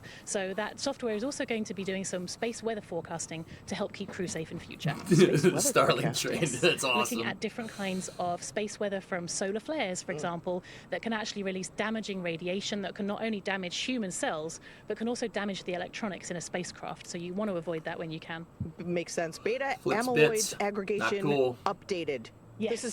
This is about Alzheimer's research. Exactly. So beta amyloid is a protein that aggregates together. It forms clumps, it forms amyloid plaques that are found in the brains of humans with Alzheimer's. If we can understand how those aggregates form better, which we can use microgravity to really investigate that, then we can gain insights into Alzheimer's disease and how this terrible neurodegenerative disease can please form, cure or potentially that. how we could even treat it. That would And be, you talked about very that good. weather forecasting, which is part of radiation. That's a big part. So briefly tell me about the Italian portfolio with radiation research. Exactly. So they have got some light ion detector hardware that they have built that is going to be analyzing the real-time radiation risk from this kind of space weather. And we also have some companies that have got some advanced materials that they've developed that is designed to shield from some of this radiation in future. Okay, let's talk about the country of Turkey's research portfolio, the Turkish Space Agency, otherwise known as TUA.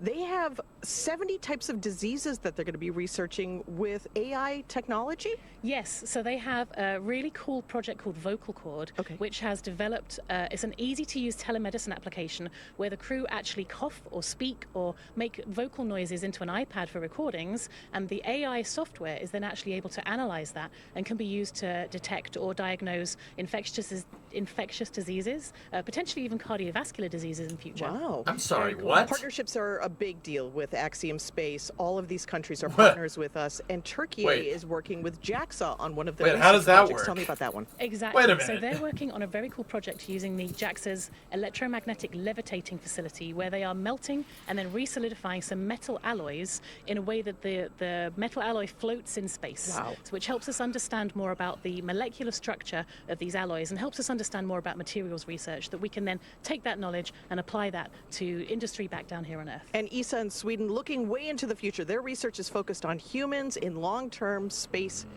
situations. Tell me about their research projects. Exactly. So one of their projects is called Orbital Architecture, which is a really fun one. They're investigating what the effect of the very busy and crowded environment of the International Space Station is, not only on crew cognitive function, but also on the crew's stress responses and also their neural responses. So yes, as you can see, that the ISS is very, very busy up We there. were talking about that. It seems very crowded. It's very crowded. So this investigation is going to be understanding in different parts of the space station. For example, if you look out the window, if your stress response goes down, do you then perform better in space? And how can we then apply those technologies not only for future spaceflight, but also for engineering and building design back down here on Earth? There's also a great one on Simon. Now, my question is, Simon, is it more like HAL or TARS? So it's a bit more like TARS, Okay, because okay. I'm a big fan of The Martian. But yeah, so Simon is the crew interactive mobile companion. Here he is flying through space. So this is an AI-guided tool that is free flying on station that can help crew with tasks while they're up there. What the so it's frick actually is going that to be helping thing? Marcus do a physical sciences investigation for ESA while he's up on station. Awesome. Thank you so much, Lucy, and I look forward to hearing The about hell is that? post-experience and post-mission research I see findings. Thank you so much. I see you're Always trying to fascinating. repressurize Back the to you airlock. all at Do you need Hawthorne. help? John, No! how's it going Get out away there? from me, Simon! It's going great, Sonia. Thank you very much for that. You know, Space all that different Clippy, research and really it kind of follows you around. cements how important and unique each mission is, right? Each mission has its own suite of research. It has its own crew that makes up that mission. And mission patches really are a way of showing that symbolism and showing how unique that is, right? So they end up everywhere. There's one in that Dragon capsule. There's a few in that Dragon capsule now, I think, right? Oh, yeah. But they end up in white rooms. They end up on orbit. They end up on No, laptops. Clippy, So shut up! It's a very big deal for crew to be He's in a central room in helping with an design iPad this blue patch doing- because it's such a lasting mark of their dedication and hard work. And the AX-3 crew has put their No. mark on spaceflight history with the AX-3 mission patch. All 4 astronauts are highlighted by their names, a star, and unique graphics for each nation that they represent. With the commander, Michael Lopez Alegria, holding dual citizenship, 5 national flags mark the top edge. The destination, the International Space Station, is the anchoring element in the middle. And interesting to note, the ISS resembles pilot's wings. So it should be no surprise, given that all 4 members are indeed pilots. Along the bottom of the patch, we see the mission's motto, the phrase plus ultra, in Latin meaning further beyond. So together, all of this builds on the mission's theme Further of beyond, exploration and to its the slogan, same place exploring the last further Dragon without capsule. borders. Yeah, like you said, they do end up everywhere. My Sorry. personal favorite place is there inside Sorry. the capsule. There's 2 patches in there, one from the Crew 4 mission and one, of course, from the AX-2 I'm just mission. saying. that Look, also all right, took hey, this sorry, capsule sorry, to space. sorry. So, Getting a little I savage think in it's my safe old to age, say all right? that Leave me we're alone. going to be flying so much that we are going to potentially run out of space for patches. You put them on the back of the At seats, some maybe? point, yeah. Hell the SpaceX teams have teams all across, or SpaceX has teams all across the country supporting our missions in key roles, and they're in key locations such as our mission director, our core or crew operations and resource engineer, which you see there on your screen now. And these people are very important. We I don't know, keep Rockets. talking about the countdown, and this launch countdown is the framework that syncs all of these teams up together. It's incredibly important. You have to Yeah, you're sync around the absolutely right. Times We've heard a lot Square about back, today, yeah, but right? it's As not we're that talking, big of we're a deal. hearing It's these negligible loops at or this nets, point. right? Of all these flight controllers talking. That's because communication is key. The entire mission, from launch, on orbit, all the way back down to splashdown, is a tightly choreographed dance between all of those parties, and that's where communication comes in. For sure. It's precise communication specifically is paramount throughout the mission in order to be successful, not just for Precise today communication and is on the way paramount. to the station, but continually for the next 2 weeks, all the way through splashdown. Like I mentioned before, we have another team supporting the capsule that's on station for Crew 7. So yeah, it's all the way through until the mission is complete. Exactly, and highlighting that communication, you see those 2 teams just on your screen there. Those are 2 of the many that work together. So to help facilitate that comm, Axiom Space is connected with that entire network of participants through MCCA in Houston, our mission control center at Axiom headquarters. That's what you see on the right there. And from SpaceX, NASA, and other international space agencies and researchers, we can talk together. So there are teams monitoring and participating in this mission around the world, including mission controllers in Japan and across Europe. When you all add it up, it really is a truly international endeavor. Yeah. Now, speaking of international, let's check back in with International Space Station Mission Control Center at NASA's Johnson Space Center. Courtney, how are things looking over there? Yeah, Hellness, everything seems good. Hey, Kate. The space station team here in Houston is focused on the critical systems on the station, all continuing to function as expected ahead of launch. The teams have verified the command path from the ground up through our constellation of communication satellites to the station, and everything is looking good, and the station will be ready to receive Dragon Saturday morning. Now, once the AX-3 crew arrives at the station, there will officially be 7 nations aboard the station. They will be greeted by the Expedition 70 my guess would crew, be the remote NASA astronauts manipulator, Andy but who knows? Mogensen, Jasmine McBelly, and Laurel O'Hara, Roscosmos cosmonauts Konstantin Borisov, Oleg Kononenko, and Nikolai Chub, and JAXA astronaut Satoshi Furukawa. And once Dragon is fully docked to the station, the team here in Houston will assist the Axiom Space and Space Station astronauts with leak checks as they work to open hatches on both the Dragon side and inside the station's pressurized mating adapter. We expect hatch opening to take place approximately 2 hours after docking. Flight directors Diane Daly and Diana Trujillo are on console now, leading flight controllers for Trujillo. launch, and flight director Judd Freeling will lead teams for docking on Saturday. Mission control in Houston is go for launch. Now with that, let's connect with Sonia at Kennedy Space Center. Sonia? Okay, that is a transporter rector vent shield down there. Basically what they're doing is they're getting the fuel lines that go into the second stage down to the right temperature for flowing fuel in preparation for second stage liquid oxygen flow.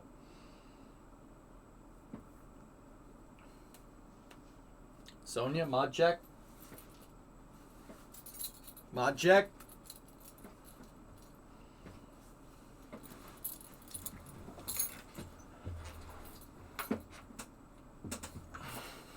Is this the first time 7 people are going up? Those are the people that were on the ISS, generic, not the people that are going up. There are 4 souls on board.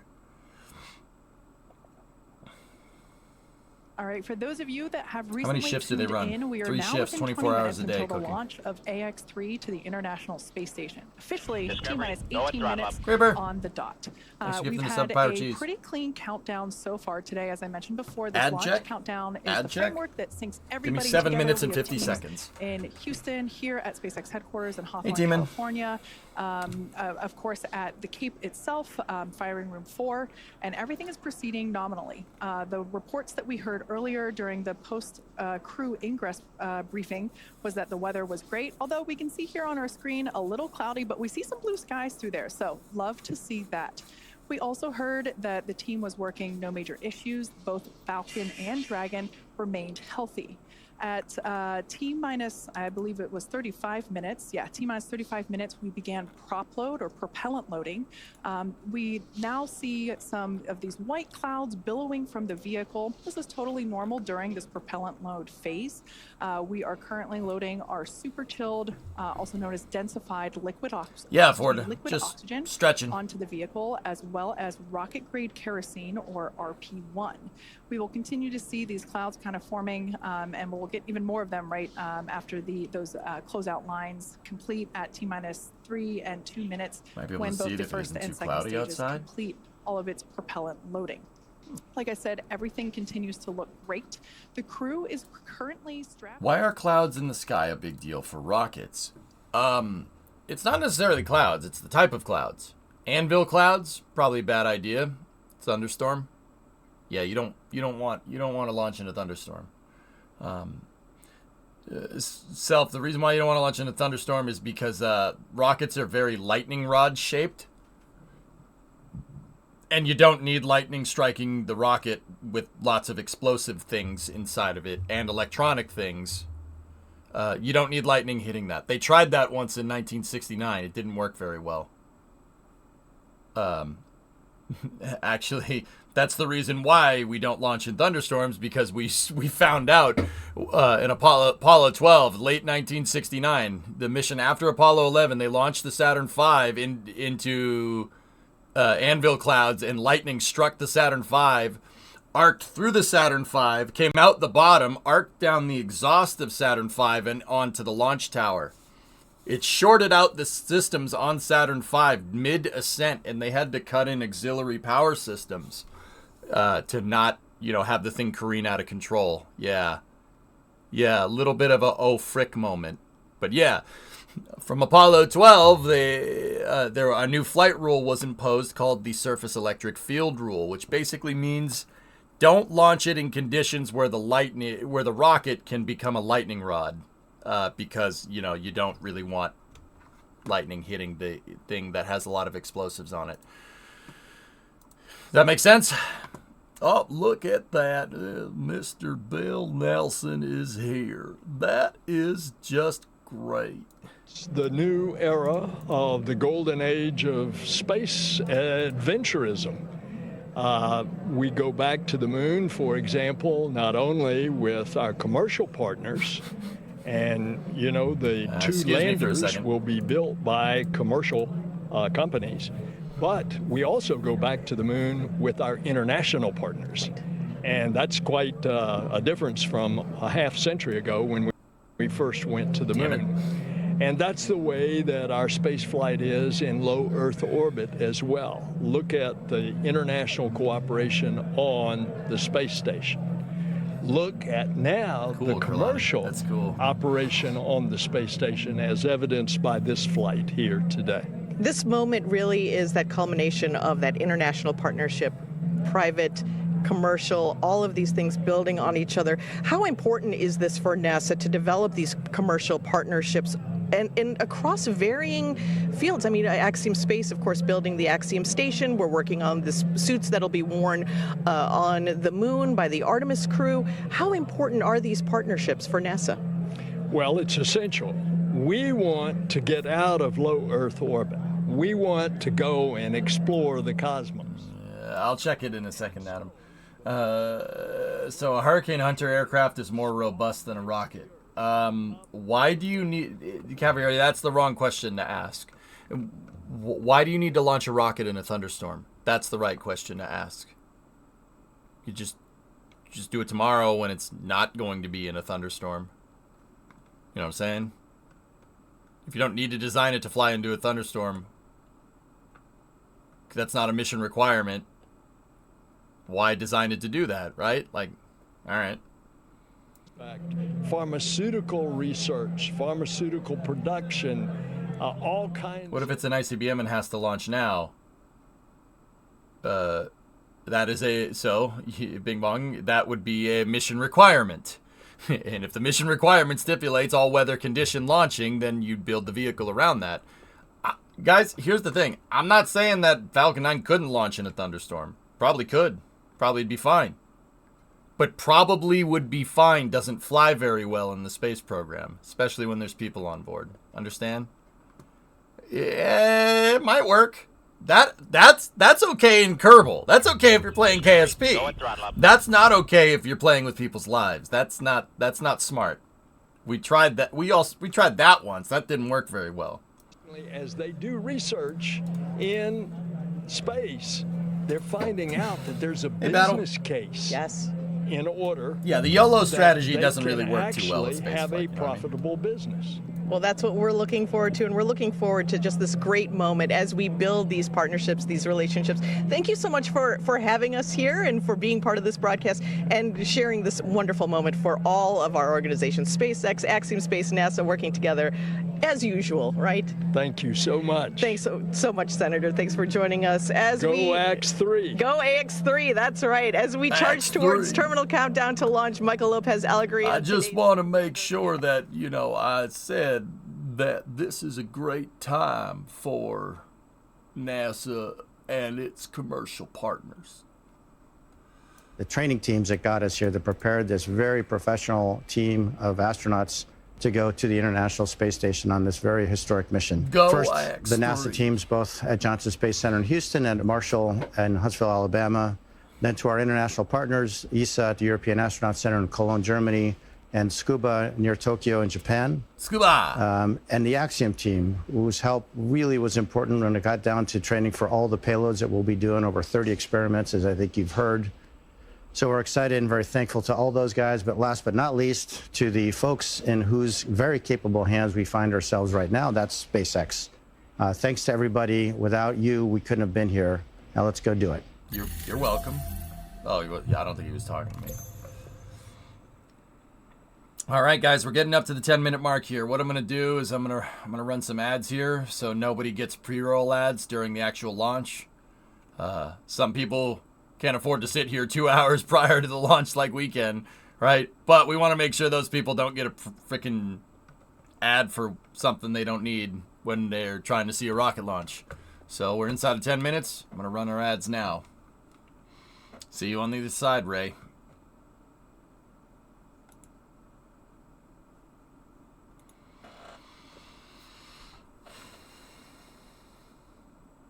The Eric Johnson Space Administration coverage of the Axiom-3 launch is brought to you by viewers like you.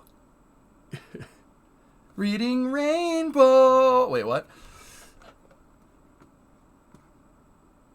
The Space Technologies Research Institutes of Turkey, TÜBİTAK, and the Turkish Space Agency and its ministry, as well as the Swedish National Space Agency in tandem with ESA. And I also want to thank the team.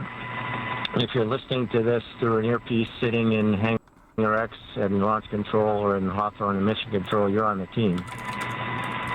And the same is true of people who'll be sitting at those consoles and consoles just like them, and Mission Control in Houston and the Payload Operations and Integration Center in Huntsville. Same is true for all the trainers that helped us get where we are today with the crew ready to launch. And of course, the engineers, technicians, managers, and executives who, over decades, designed, assembled, and are now operating the most complex vehicle in the world that we have the privilege to go visit. Same is true for the visionaries who conceived and developed this amazing rocket that we're sitting on and the beautiful and capable capsule that we're sitting in. And if you're in the Rescue Ops Center, you guys are on the team. And of course, so are our friends and families who have given us their love and support from the very first step of this journey. And last but not least, the team at Axiom Space, the people who have poured their blood, sweat, and tears into this. To the four of us that are lucky enough to man the good ship Freedom at this point, are humbled to be on the team. We're grateful to our teammates, and we are go for launch. Plus ultra. So, copy all, Mike. As we just ticked through T-minus 8 minutes, I'll let you know you've got a whole bunch of people rooting for you here and indeed all over the world. Godspeed, Axiom-3. Flight level 300 shows winds at 100 knots.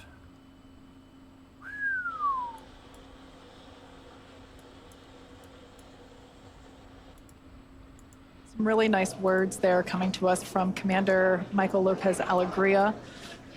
We are now approaching 7 minutes until liftoff of the AX-3 crew. The next event that we'll hear is that stage 1 engine chill has begun. What's Falcon 9's limits?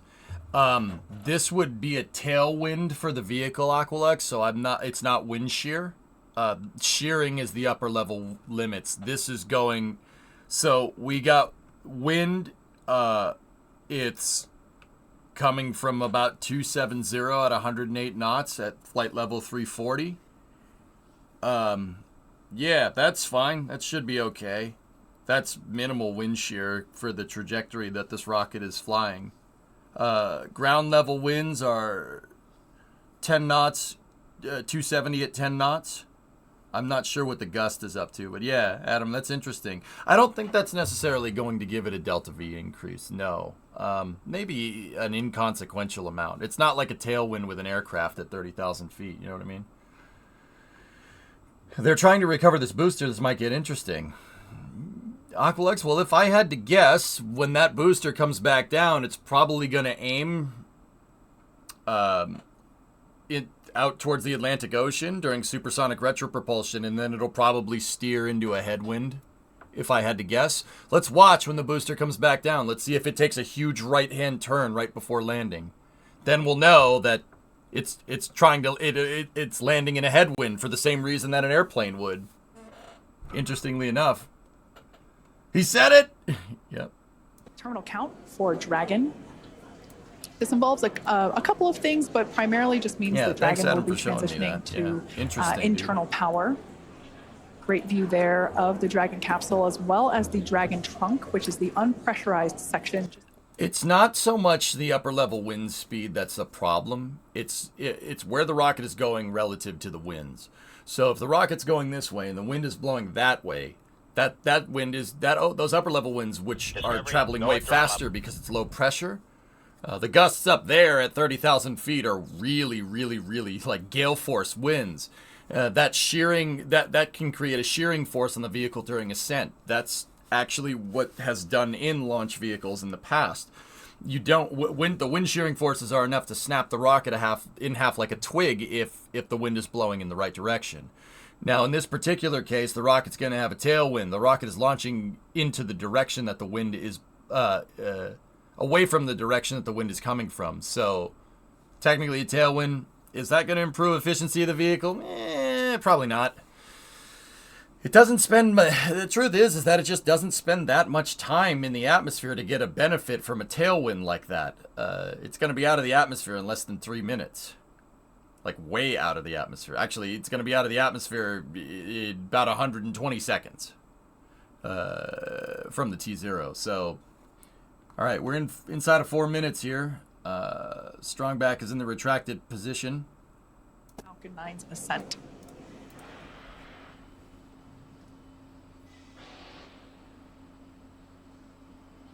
As I mentioned before, RP1 is completely loaded onto the vehicle. We're still loading liquid oxygen onto the first and second stage. Could you explain shearing? So,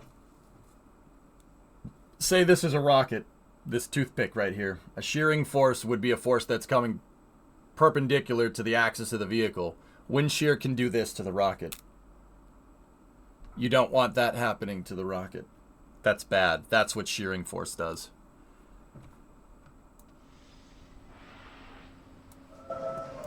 All right, 3 minutes. Stage 1 LOX load is complete. In fact, with that confirmation, we know that you know stage what? 1 is fully loaded. Team is thrilled to hear that news behind me.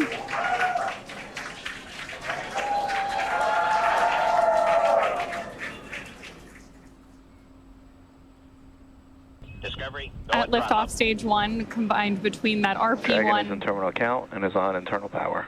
Okay. There's confirmation that Dragon is on. Cut off Dragon from the grid. Onboard batteries are now powering all systems. Dino.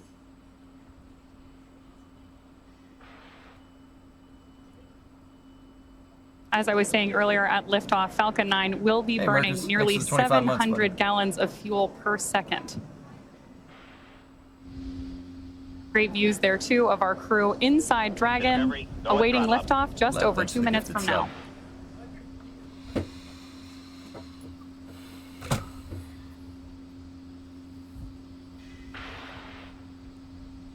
Two minutes. We're now standing by for completion of LOX load on the second stage. Just topping off. And there's that call out. And more cheers from our crowd here. So now what you're going to see is a big cloud of gaseous oxygen come off the transporter erector here. What they're doing is they're evacuating the propellant lines out of the structure here for the second stage. The second stage fuel lines go up here and they go sideways into the second stage. They're evacuating all of the liquid oxygen out of that by pushing nitrogen up the line and shooting all the liquid oxygen out. And the second it hits the atmosphere, it immediately evaporates and turns to gas. So that's what that fat vape cloud is right there. That's getting all the fuel and oxidizer out of this because you don't want the pad lighting on fire when the rocket goes off. Stand by for the startup call. Element, 69 months, nice. Rest Shock, 51 months. Hello. Falcon 9 is in startup. There's that Dragon is in countdown. confirmation that Falcon 9 is in startup and Dragon is in countdown. Right now, which Falcon means that the 9 is vehicles are now basically controlling the final seconds as we lead up to liftoff. doing an onboard diagnostics of when you start it up of all systems, making sure all systems are at nominal temperatures, And pressures. there's confirmation from our flight director. Go for launch. Flight director reports go for We launch. are go for launch. All right, guys. 30 seconds. T-minus 30 seconds. I just said that.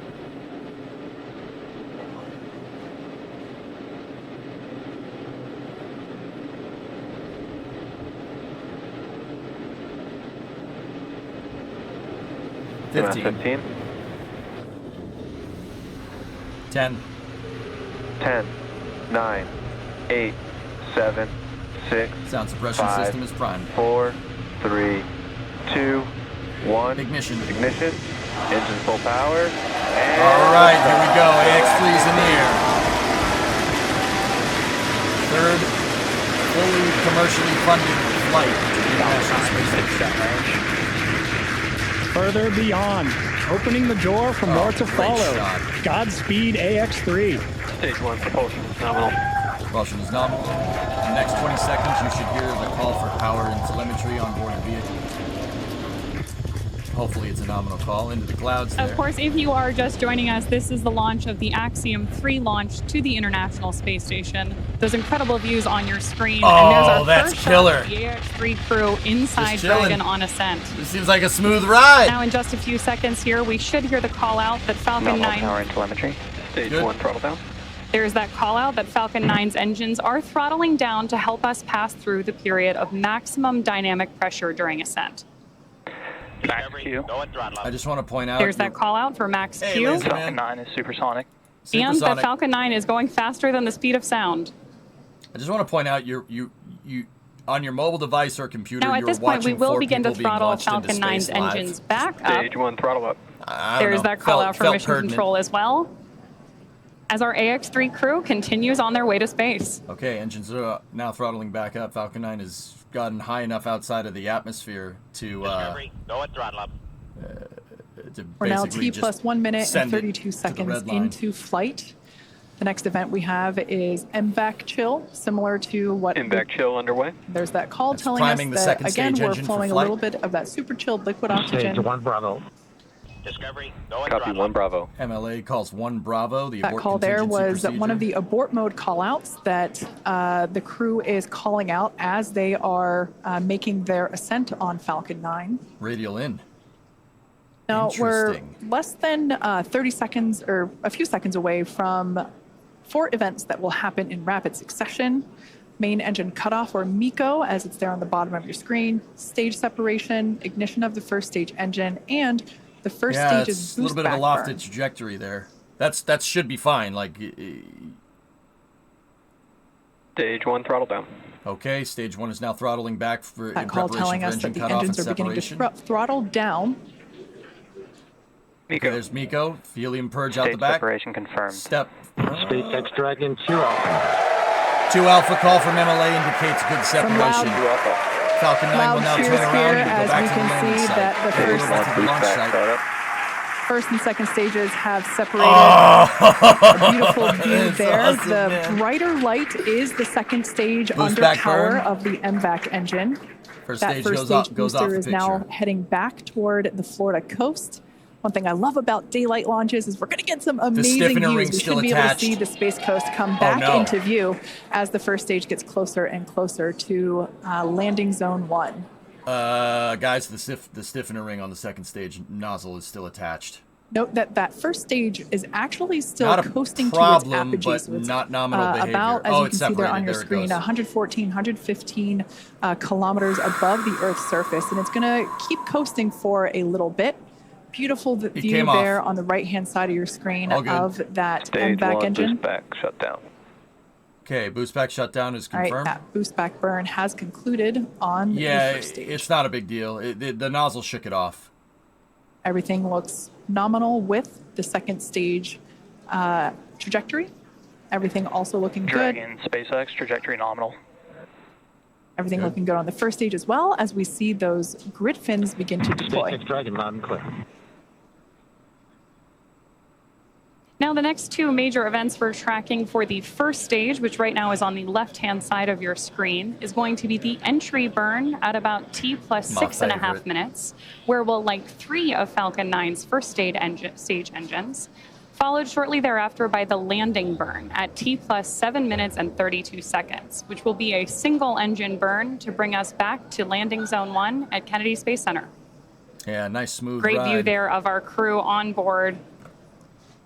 Yeah, just chill. And you can, of course, always keep an eye on their telemetry down in the bottom corner of your screen. Okay, almost 5 minutes into the flight. Second stage is 85, traveling at a speed of 8,500 kilometers an hour, At this point, we should be just about a minute and a half away from that entry burn Dragon, start. SpaceX, trajectory nominal. First stage is Good call past outs its there that we ballistic continue apogee. on a nominal trajectory with Dragon. SpaceX Dragon, we copy. Current speed on the And first acknowledgement stage from the boosting crew. back is 2,500 kilometers an hour at 110 kilometers These an are altitude incredible and views descending. on your screen right here. Again, the left-hand side of your screen is stage 1, making its way back to Florida. And stage 2, you see that MVAC engine burning, taking our AX-3 crew to orbit.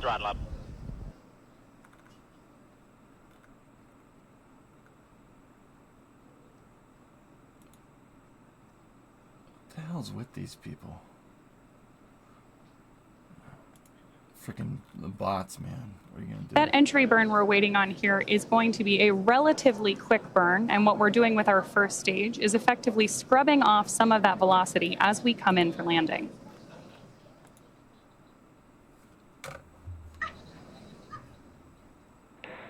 Dragon, SpaceX, trajectory nominal. Okay. That's a nominal trajectory for Dragon as we Go. continue to orbit. Dragon, we copy. Again, confirmation from the crew. And we are expecting about 2.5 more minutes from that second engine burn. They wouldn't adjust the trajectory that fast, Klimbo. Unless Falcon 9 has some type of RAN steering software in it, which it could. I mean, maybe. Stage 1 entry burn startup. Supersonic retro propulsion, there it is. T plus 620, entry burn on Falcon 9's first stage. Stage 1 entry burn shutdown. That was a quick one. Falcon 9 is using its engines to push away the entry heating. All right, so remember, we know about those winds, guys. Let's see if Falcon 9 turns into the headwind. We'll watch to see if the grid fins turn. That entry burn has try and concluded. come down for landing. The next burn will be the landing burn. As I mentioned before, we're heading back to landing zone 1. We're going to come through the clouds right now. Dragon, SpaceX, trajectory nominal. It's a composite, or it's Everything an alloy. continues to look nominal for SpaceX Dragon, we copy. For the second stage there on the right-hand side of your screen. These views really are breathtaking. Very turbulent. Such clear, crisp Look at those views grid of fins moving both around. the first stage on the left and the second stage on the right. Right through with these clouds should be our first view. Once again, there it is, just like magic. We see landing zone 1. Come on down now. Oh, that's Crowds cool. here It at is. SpaceX mission Look at control the angle that it's platform. coming in at. It went into the headwind. As we That's tune in cool, to see man. if we stick the landing. It did do that. It went into the wind. And if you it couldn't came in tell from an angle. by That's the loud cool. cheers, we did stick. We did stick that landing. Holy Falcon crap. 9 has landed That's once freaking again. sweet, but man. turning our attention back to the crew, as you see there, our next event Freaking is mint. second engine cutoff. Yeah, you see it. You saw it too, Rock Guy, right? Hey, that's cool. I learned something today. Second stage will coast for a few minutes until Dragon is commanded to separate. Standby A lot of for Seco just here. the energy here at SpaceX Mission Control is buzzing. You can hear commentary behind us. Right now, the crew is experiencing about 3 Gs. Possible So pretty much a roller coaster for those thrill seekers out there. Stage 2 is in terminal guidance. And we are Closed loop. about 20 seconds away from that second engine cutoff. MLA will know this this feeling very well, this experience of going from now almost 4 Gs to SpaceX Dragon Shannon. to It is a little bit. Shannon, abort that's another contingency. abort mode there being called out. Now standing. The Shannon abort contingency means that if we're something to go wrong at this point, right before orbital insertion, the crew would enact emergency procedures for a ballistic landing in Shannon, Ireland. That's what it refers to, or the ocean next to it. There's Seco. Dragon, SpaceX, A little bit of nominal orbit. little bit of a longer second stage There we heard burn those there. call outs They of definitely- second engine shutdown and nominal Nominal orbit insertion on AX-3. Good news, good news. They definitely flew a lofted trajectory there for weather. That's definitely what's going on. That was That, a of course, very means that different our trajectory than what we've seen in the past. first experience here in microgravity.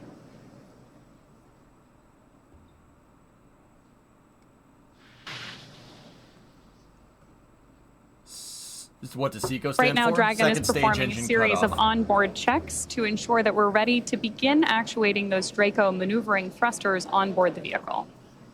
Yeah, I mean, I'd choose the ISS. I mean, Now, as we prepare for Dragon separation, we should have a great camera view here in just a couple of minutes. That's on Oh, board wow, the and second beautiful stage. views of the Earth and our MVAC engine up there in orbit as well. The chairs are form-fitted to them, Potzer. The chairs, it's basically, they're form-fitted. They're fitted to each person. You can take the insert, like the cushions on the chair out, and it's all fitted to each Views astronaut there as we await that flies. separation. Walter, in that shot, would be the elevated seat on the left.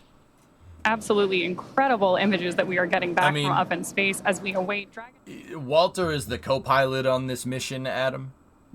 Michael is the pilot, right? But in space, no one wants to be called a space co-pilot, so it's commander and pilot. So that's Michael over there. Walter's right there. Onboard Dragon. Yeah, this is the pilot seat right there. It's the same idea as the air. That's the co-pilot seat. The commander of the mission is the pilot, but nobody wants to be called pilot, co-pilot on a spacecraft. You know what I mean? We are now just about 30 seconds away from that anticipated Dragon separation. I'm just the throttle guy. Yeah, right? I heard that as a joke for what it's worth. I don't know. I guess it comes down to the person that invented these positions in the first place, so somebody at SpaceX. Starting to see the crew there play a little bit with the fact that they are operating in microgravity. Yeah, baby. Flick the pen around. Should be coming up here on separation. This is a shot on the top of the second stage, looking up the end. And a great shot of mission control here in our headquarters at Hawthorne, good separation California. Here in a second. He's the landing gear and the flaps guy. Yep.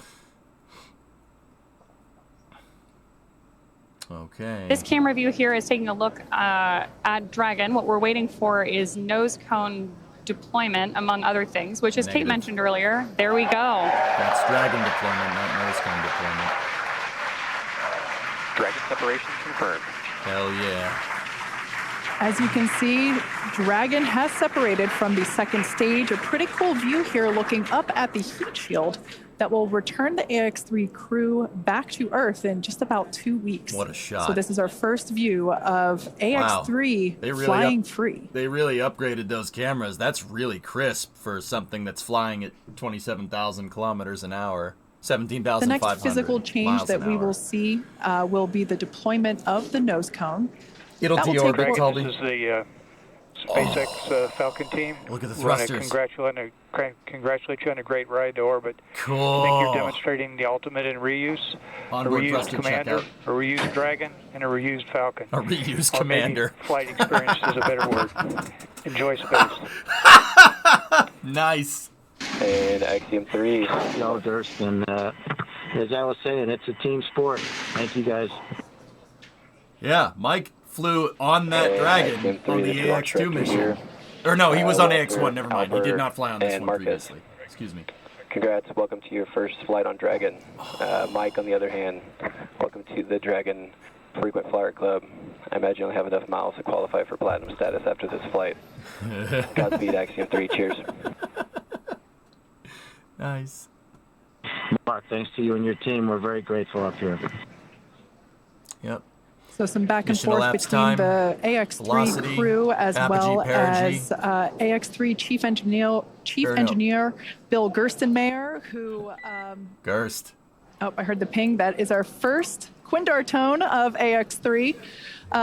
Fun fact, Bill Gerstenmayer was actually chief engineer on AX-1, which is the mission that MLA was also commander of. So if you want to talk about reuse, we also have some reuse on our side as well.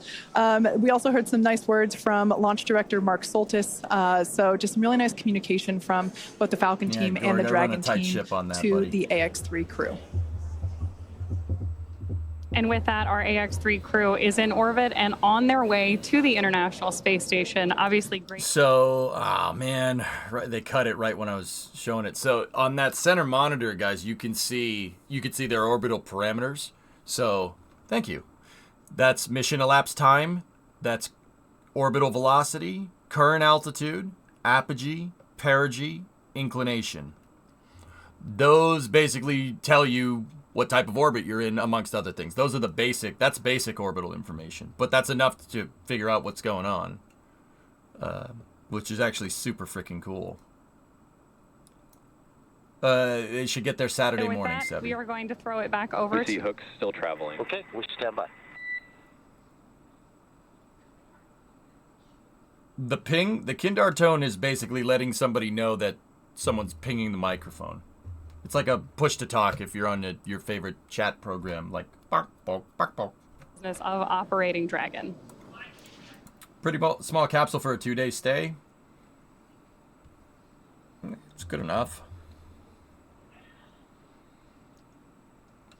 They can move around. The Dragon capsule. The Dragon capsule is a little bit bigger than you might think, dudes.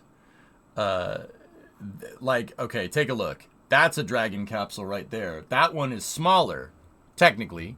That's technically smaller than the one they're flying now. If you look at that thing compared to some of the people around it, it's a lot more space than you might surmise from the camera. Oop, get back here. Crew are well, feeling well. Copy, great news. Yeah, I'd say as much as maybe like a conversion van or a transit van for the Europeans, it's enough space. I mean, don't get me wrong, it's a little cramped. For those of you that have just recently tuned in, AX-3 is in space. The crew is experiencing their first taste of microgravity. Here is a view of our MVAC engine, which has been shut down. The crew has actually separated. Jargonet, are they delivering supplies? This is a privately funded science research mission to the ISS. The people on board are not astronauts. They're not NASA astronauts. I mean, I would call them astronauts, but they're private astronauts. They're not NASA astronauts. This is a privately funded science research mission going to the International Space Station. The mission funder is Axiom Space. Axiom has a private astronaut corps and is basically a commercial version of what NASA's human spaceflight project does. There is a reacquisitionist signal right there. Smooth flight. See the all the way through glitch on the camera? To liftoff. There is a toilet on board, guys. It's got a head on board, don't worry. 17.5 minutes into flight. You should hear the call for acquisitionist signal through Shannon.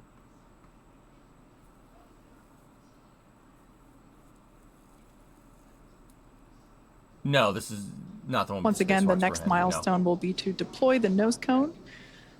This is basically the last physical change that Dragon will undergo in order to begin its journey. Well, not really begin. It's already on the way.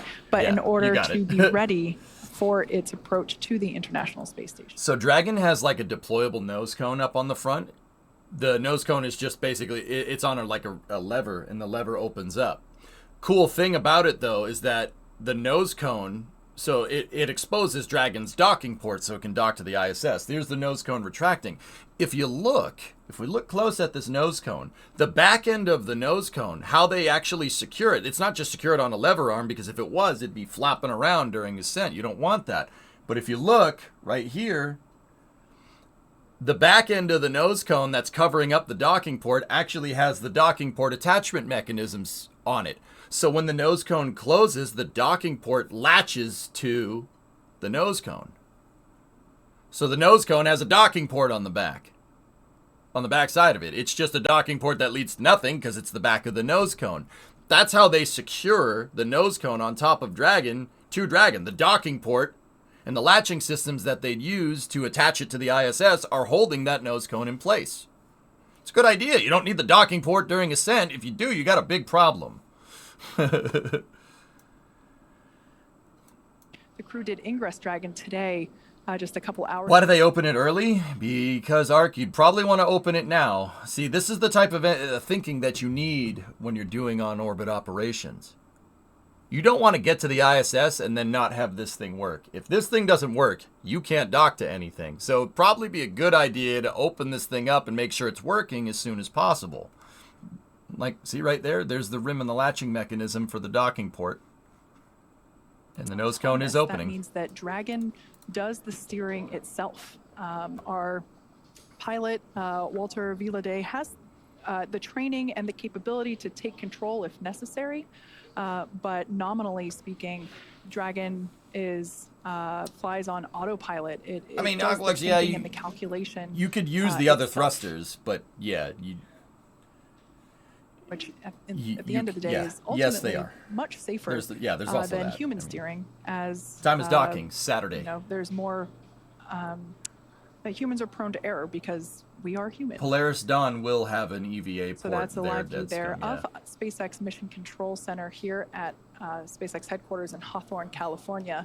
It is in the middle of our workday, so of course many folks have returned to their positions, their desks, their job, and they are continuing to do what we do best, and that's build spacecraft and rockets and send people to space, just like we have done today. So with that, let's check in over with Courtney, who is standing by at the ISS Mission Control Center in Houston.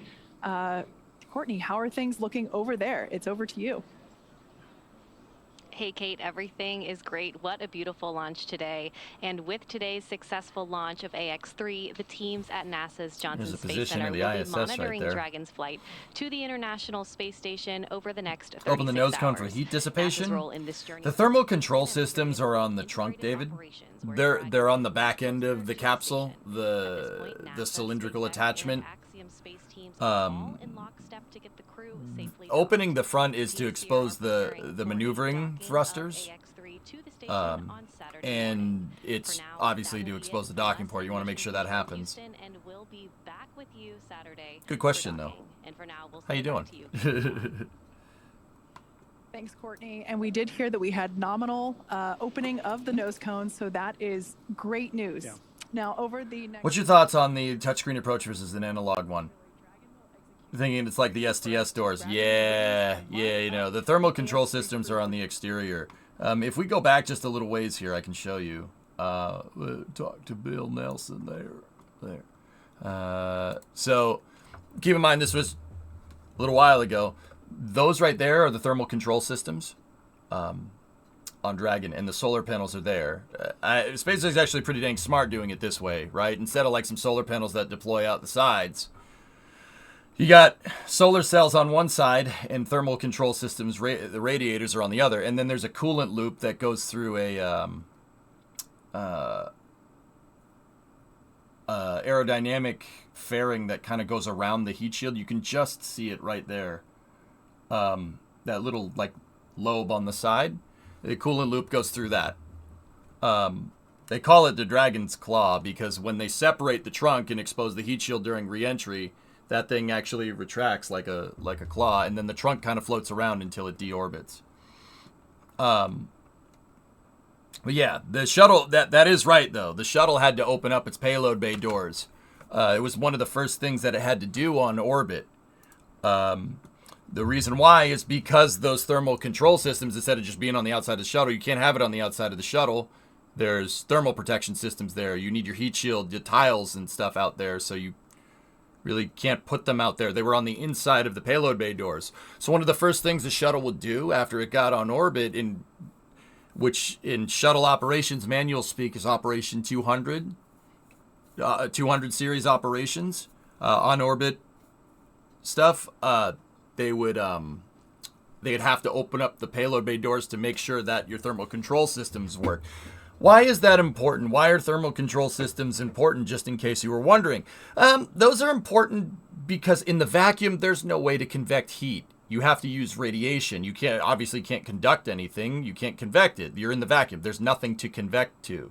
There's no way to dissipate that heat unless you use black body radiation or, well, light. So, because of that, spacecraft, despite the vacuum being cold, it's not cold, it's nothing. It seemingly is cold. Spacecraft actually can melt from the inside out if your radiators don't work. That's why thermal control systems on spacecraft are so ridiculously important. You don't want the spacecraft to melt, and you don't want the crew inside of the spacecraft to melt. That would be bad. We don't want that. Yeah, we don't want that. That would be bad. So yeah, the thermal control systems are on the back end of the trunk.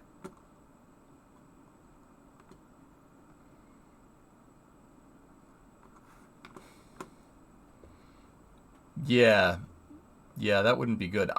However, fellas, I did see some weird stuff. Stage separation. They cut the cameras. The stiffener ring didn't separate. So there is a little metal rod that's quite literally taped to the bottom of the nozzle. I know that doesn't sound right, but it's sticky taped to it. Now, why? Well, the Merlin vacuum nozzle is probably about 2 meters, no, maybe 3 meters tall. It's a big, gigantic nozzle, and what you really don't want, hold on. What you really don't want is that thing weeble-wobbling around during stage separation. So when the second stage leaves the first stage, right? I'm gonna back it up a little bit. You don't want that nozzle to oscillate, and there's no structure in there to hold it in position, right? So it's just the nozzle itself. It's not like you could put like a crossbeam in there because rocket engine, anything that you put on the inside of the nozzle, if that's not nozzle, you're going to lose. So SpaceX's solution to that problem was tape a metal rod that separates to the bottom of the nozzle, so when it actually sends it out the first stage, right? It sends it off the top of the first stage. The nozzle doesn't weeble wobble around and hit the inside of the inner stage. that stiffener ring usually separates directly after ignition of the second stage. We get up to main engine cutoff here, and they didn't show the staging cameras, which is interesting. I'll get to that in a second, Knockflex. So there's staging right there, upper stage ignition, and the stiffener ring should separate right when the nozzle starts to heat up. Because it basically melts the tape off the bottom of the nozzle, right? It should have separated by now, but it didn't. And then they switch back to this awesome view of showing the first stage using its RCS, its little thrusters, to turn around and fly back towards the landing site, which is super freaking cool. Hey, Bobby, what's going on? But see, the stiffener ring separated the wrong way. Yeah, that should have popped off by now. Now, obviously, it wasn't a big deal. They made it into space just fine. But this kind of stuff is not the kind of stuff you want to happen if you're doing routine launches. If you don't get it to work the right way, the same way every time, you're introducing what's called deviant engineering. Is the stiffener ring supposed to hug the nozzle and hang on after second stage ignition? No, it's not. Well, then it's doing something that you don't understand. And that is not a good thing. Now, once again, clearly didn't endanger the mission, clearly wasn't a big deal. But to downplay something like that and be like, oh, it's not a big deal, is not getting better. That's not how you get better at spaceflight. It's important to understand why this happened, especially if you want to launch a lot of second stages. Is it something with how you made the stiffener ring? Is it something with how it was attached? Is it something weird with staging? Did they try a different trajectory that got the stiffener ring to hang on like that? Because that's the next thing I'm going to talk about. This thing flew on a very lofted trajectory. Very lofted trajectory. That is not whatever their trajectory modifications did, most likely it was to get around some bad weather or something. It did not fly concurrent with the timeline. I don't think that's anything out of the blue. I think SpaceX intended it to fly on this different trajectory than what it usually did, probably because they were avoiding bad weather. But is that the reason why this happened? Either way, that is off-nominal behavior. You do not want that happening. This is the kind of stuff, and becoming complacent with stuff like that is how bad things happen in spaceflight. Like I said, nothing bad happened this time, but that doesn't mean that the next 100 times when you do this, that something couldn't go wrong. This behavior needs to be understood. That's not good. You don't need the second stage towing parts of it that it wasn't designed to tow.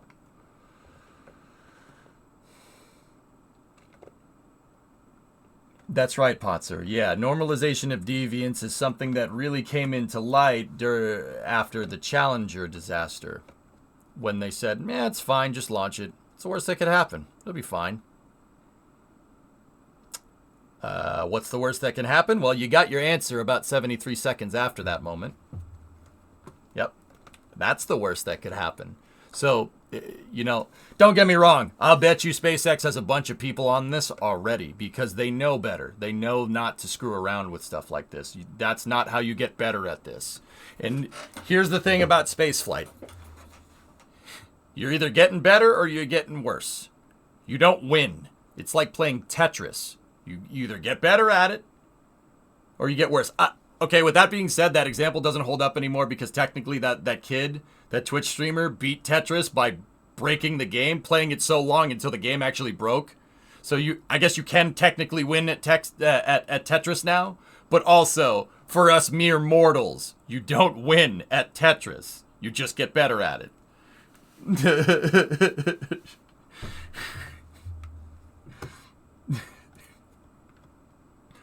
Tetris had a win condition. Who knew?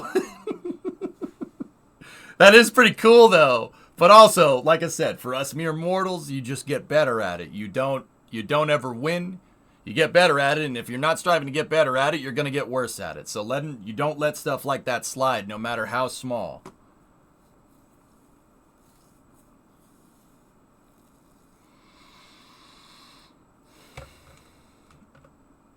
Heat management can be a thing in space wars in future. Can you cook another spacecraft? You don't need to do that. Disable its radiators, Rob. It'll melt itself. Does it Does it even launch a rocket at the end when you win Tetris? I mean, Nicholas, that would be pretty cool. I'm not going to lie to you. I would appreciate that. It did fall off, Chutch, yeah. Mm-hmm. We learned... we learned that we were getting worse at going to the moon for 50 years recently. Yeah, that's weird. Funny how that works. Yeah, see? Whoever's doing the production saw that the stiffener ring didn't separate, and they went back to the crew, and then when they went back to show the second stage, it came off. Yeah, Pants, I couldn't watch it. Yeah, see? It's gone. So, the other thing that I noticed is that second stage burn was extremely long. That's the other way we knew that was a lofted trajectory. What does lofted trajectory mean? In plain English, the rocket goes more up than it does that way for a longer period of time. The first stage went, instead of flying on a steeper trajectory, it flew on a lofted trajectory. It was a steeper ascent. Now, don't get me wrong, steeper ascents are usually done during crew missions like this. The trajectory for Starlink, which there is a Starlink launch, should be later tonight, by the way. The ascent trajectory for Starlink can be very shallow on purpose, but usually rockets fly a lofted ascent trajectory like that to not liquefy your crew. With that being said, the loft in that was enough to be able to see. You could see the first stage flying on a lofted trajectory during ascent here. If we take a look at some of these tracking cameras, right? All right. Now, at face value, that doesn't look like a big deal. But if you sit here and squint at this for a second, first stage is pointing over here. The rocket, not the first stage, the entire rocket is pointing over here somewhere. Where's the plume pointing? The plume's pointing that way.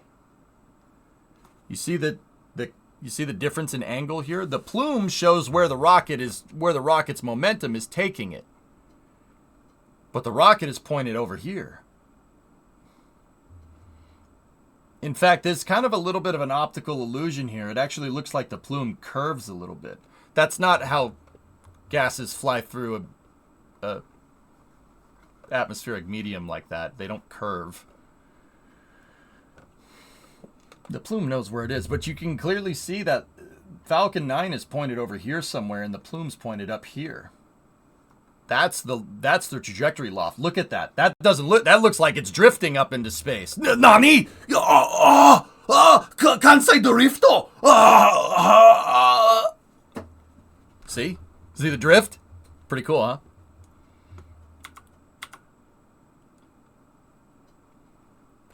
Deja vu. I just flew to this place before. Higher on orbit.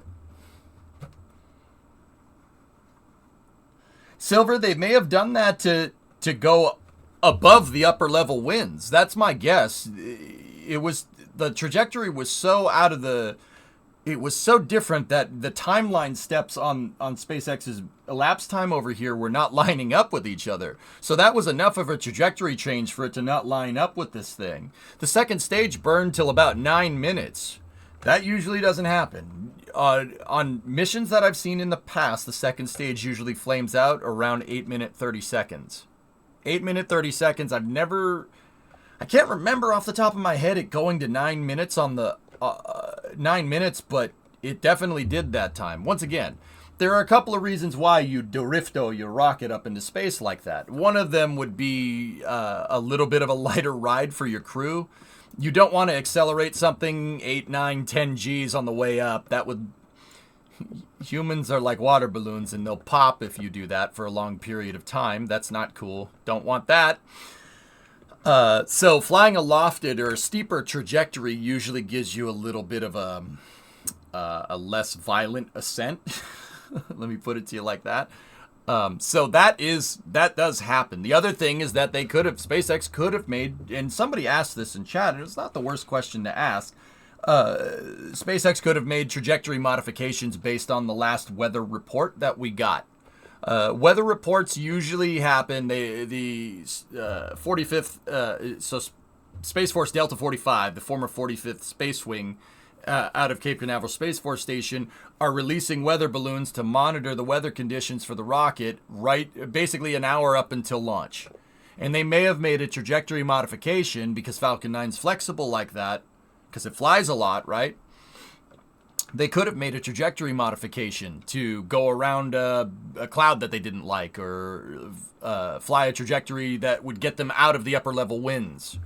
But, dude, definitely a lofted trajectory on this. Like, look at this shot. You could see the thing driftoing into space. Pretty cool, huh?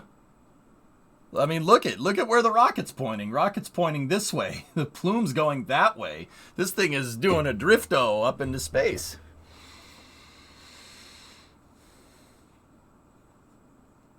Would that explain the short entry burn? Yeah, exactly, Fifth Force. Yeah, the entry burn was not very far, and the boost back burn was pretty quick as well.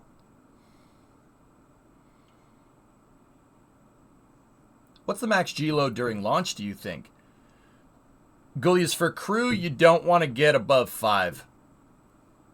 5? So, now, can the human body take 5 Gs for a second? Sure, absolutely. A human body can take like 100 G deceleration for a second. I think like if, you know, a Formula 1 driver has an accident, you know, hitting the wall, you can take that kind of deceleration for a second, but this is not for a second. You don't generally want to go above 5 Gs for a sustained period of time. That's a good way to start doing some damage. Start doing some damage to this system on board.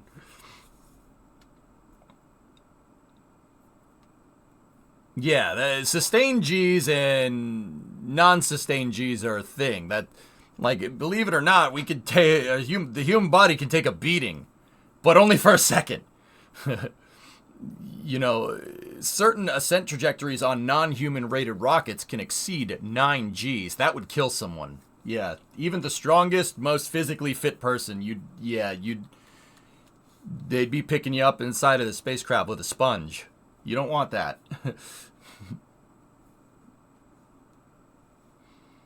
Or, yeah, an ejector seat would be another example, Nick. Yeah. Use more fuel going up for less coming down? Well, yeah, because the lofted ascent trajectory, Fifth Force, would have given you a closer downrange staging velocity point. Basically, the point at which the first stage separated from the second stage was closer to the launch site than normal, right? So that's why you just popped right through, went right back down. Well, the boost back does point radial. The boost back never points on the retrograde velocity vector of during staging. It always goes kind of 90 degrees and maybe a little bit more. It's always pointing slightly radial out to increase apogee, so the flight time of the booster is increased. So while the booster is up doing its thing, the landing site on Earth, because Earth is rotating, it spins into position, so it's underneath Falcon 9 when it comes back down. Yeah, fun fact.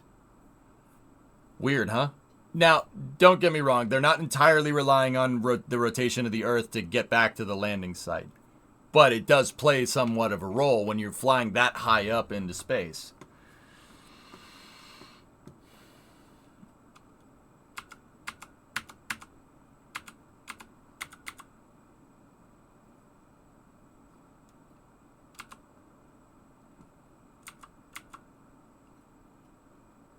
Let me see. Kenny Brack survived 214 Gs in a crash during IndyCar. Yeah, Quantum.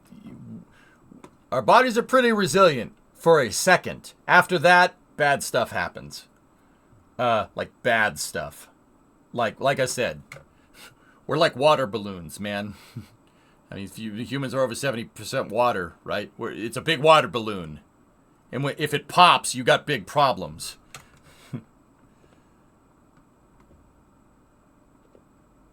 Everything went well. Hypersonic, this thing flew on an extremely lofted trajectory. Watch Falcon 9 right here. Just kind of sit and take a look at it like you'd look at a magic eye or something. Look at that. Look at that Dorifto. Ah, negative. I am a meat popsicle. It flew on a lofted trajectory, and we're kind of trying to figure out why. My guess would be weather.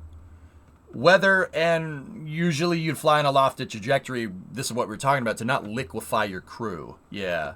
Humans don't work very well when they're liquid. Like, when the liquid comes out of the water balloon, then you got problems.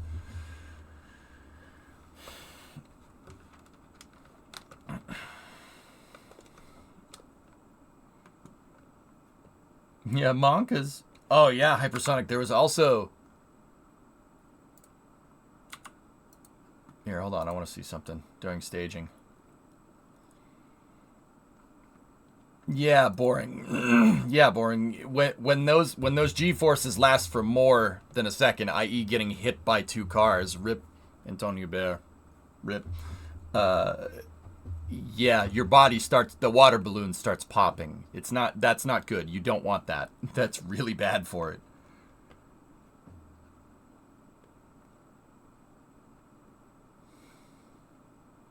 Question. When they measure the airspeed of Dragon, is that a ground speed relative to a fixed point on Earth, which is rotating? Is it a TAS measurement, or is the speed relative to a fixed point? The speed is relative to a fixed reference frame, Nader. That has to do with how the vehicle flies. On a system like one that you're familiar with, you know how you have to configure the inertial guidance? Basically, when you turn a plane on with a sophisticated enough system for navigation, basically you have to tell it where it is, right? You say, oh, I powered this plane on. Where am I? Okay, you're at this longitude and this latitude. And the plane's like, all right, cool. And then you go fly around. Same idea. It's called a reference frame. Yeah, they're not using airspeed because for the majority of ascent, there's no air, right? Rockets use a reference frame and an inertial measuring unit to figure that stuff out. The missile knows where it is. It knows this because it knows where it isn't. Good question, dude. Yep.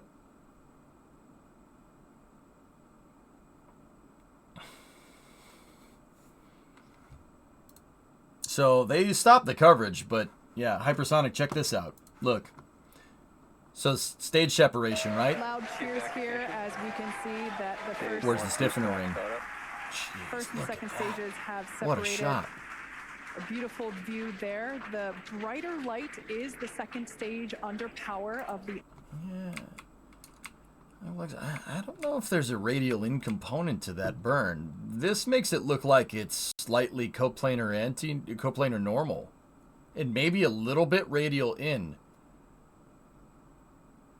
Maybe a little bit. I would still say that's radial out, but not by much. We're more towards the retrograde velocity than we are towards the radial out velocity. But with that being said, I do see that it in this view here, looking out the business end, you see Earth. So I'm almost interested if during separation, instead of the stage doing this, it actually kind of like rotated around sideways on the normal vector. Have separated. A beautiful like back that up again. Nico. Stiffener ring got stuck. Yeah, hypersonic. Hold on. SpaceX Dragon 2 Alpha. Have separated. Some loud. Oh yeah, I see what you're saying. Cheers here as we can see. Yeah. Boost back startup. First and second stages separated. Man, that's cool. A beautiful view there. The bright it went this way. It didn't go up and over. That's weird. First stage booster is now heading back toward the Florida coast. One thing I love about daylight launches. So check out this shot. I was distracted by the stiffener ring. That thing is that is a piece that's just designed to keep the nozzle stiff during separation. It's supposed to come off during ignition. Didn't come off. Not good. It wasn't a big deal this time, but yeah, that's obviously not what you wanted. I've watched hundreds of these Falcon launches, never seen that before. That's definitely not what you want. But cool thing about it is if you look at this picture, this is looking down the barrel of the first stage, so the engines are down there, and the first stage, as we just saw, kind of flipped around and started going away from the second stage. You can see the second stage right there. We're going to get some amazing views. We should be able to see the Space Coast come back into view. That is not cork. It's a piece of metal that's taped to the bottom of the stage. It's using double-sided tape. I saw John Edwards, an engineer at SpaceX, or VP of launch, I think, is what he is. He actually talked about it on Twitter because I'm pretty sure Elon sent out a company memo to all like SpaceX higher-ups to start posting more on X, probably to get engagement on the platform. I get it. I get the reason. You know, you might not like Edge, but hey, whatever, dude. Got some great insight into. Actually, maybe that was Tom Mueller that said that. I forget. Either way, got some great insight into how Falcon 9 works. I've learned a ton of stuff from all the SpaceX people posting on X. That's super cool.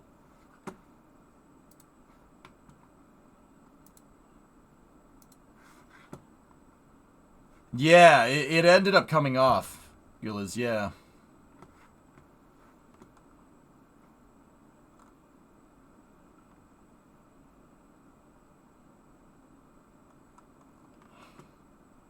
When is your next NSF cast? Kilometers above the Earth's surface, sometime. And it's going to keep coasting for a little bit. Beautiful view there on the right-hand side of your screen of that. Compare the position of the horizon during boost back to other crew missions, maybe. Yeah. The cool thing about it is that you can see the shadow of the booster in the gases. The silhouette of the booster in the gases coming out of the rocket engine. Stage one, boost back, shut down. Really cool, huh? And then as the nitrogen thrusters fire, you can see the shadow again. Thanks so much for teaching us a lot. I'm an actual degen, but I always learn something here. Hey, whatever, man. It's all good. Stage, trajectory. Everything also looking. I'll say it once. I'll say it again.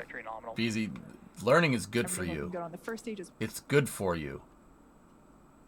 It's annoying, and it takes time and perseverance to learn all this mumbo jumbo, right?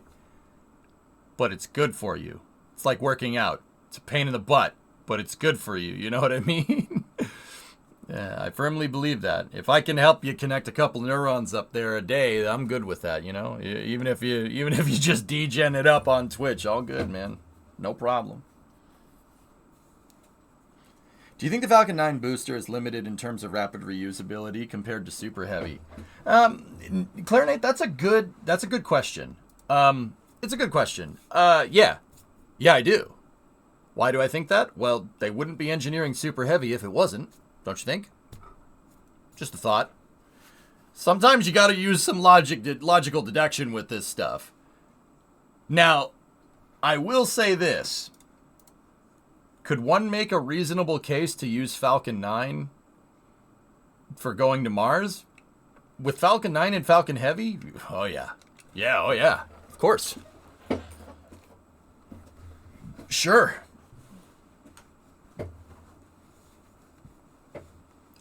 Yeah, absolutely. All you got to do is just keep up that second stage production, and then, believe it or not, it would be payloads. Could you use Falcon 9 to put something together to send something out to the moon and land? Well, sure. But you'd have to build as many landers as you fly Falcon 9s, right? So it's not necessarily, like, if you think about it, it's not necessarily just about rapidly being able to reuse the first stage. Or it's also, how fast can you make second stages? Also, I would say how fast can you make fairings for cargo flights, but SpaceX reuses those. So how fast can you get them and go and fish them out of the water? And then on top of that, how fast can you make the payloads inside of that you're going to launch for said mission? Right? It's about scaling the entire industrial base, right? And Falcon 9 was not built from the start, but basically the idea with Falcon 9 was, once Block 5 came around, was to launch Starlink satellites. So SpaceX made their own internal payloads for Falcon 9 to launch. And also Starlink is a profitable service, so that actually just funds more Starship development. But SpaceX is building for their own internal needs, right? And SpaceX is going to try to launch 140 plus times this year. 140 plus times. No one's ever tried that. No one's ever even gotten close to doing that with one rocket, right? Heck, they launched 96 times in 2023. I don't think any rocket has ever done that in 1 year. 93 launches in 1 year for Falcon 9 is more than the tenure of the entire lifetime of some launch vehicles. Some launch vehicles never got to launching 93 times. They were either replaced or they became obsolete, or both, right? So, I mean, Nate, do I think Super Heavy is trying to make up for the shortcomings in Falcon 9? Yeah, sure. Yeah, I mean, SpaceX wouldn't be making it if they didn't see a long-term solution in Falcon 9, right? Like, and I'm talking like super long-term, like space flight long-term, like 20 years from now. So, yeah, I mean, that's a good question. Yeah. With that being said, that doesn't mean that we can't rapidly launch Falcon 9 and get those first stages basically flying to the point on the frequency of like a commercial jet. That's possible. I don't think that's impossible. You have to scale your industrial base to go with it, though. Make more second stages, right?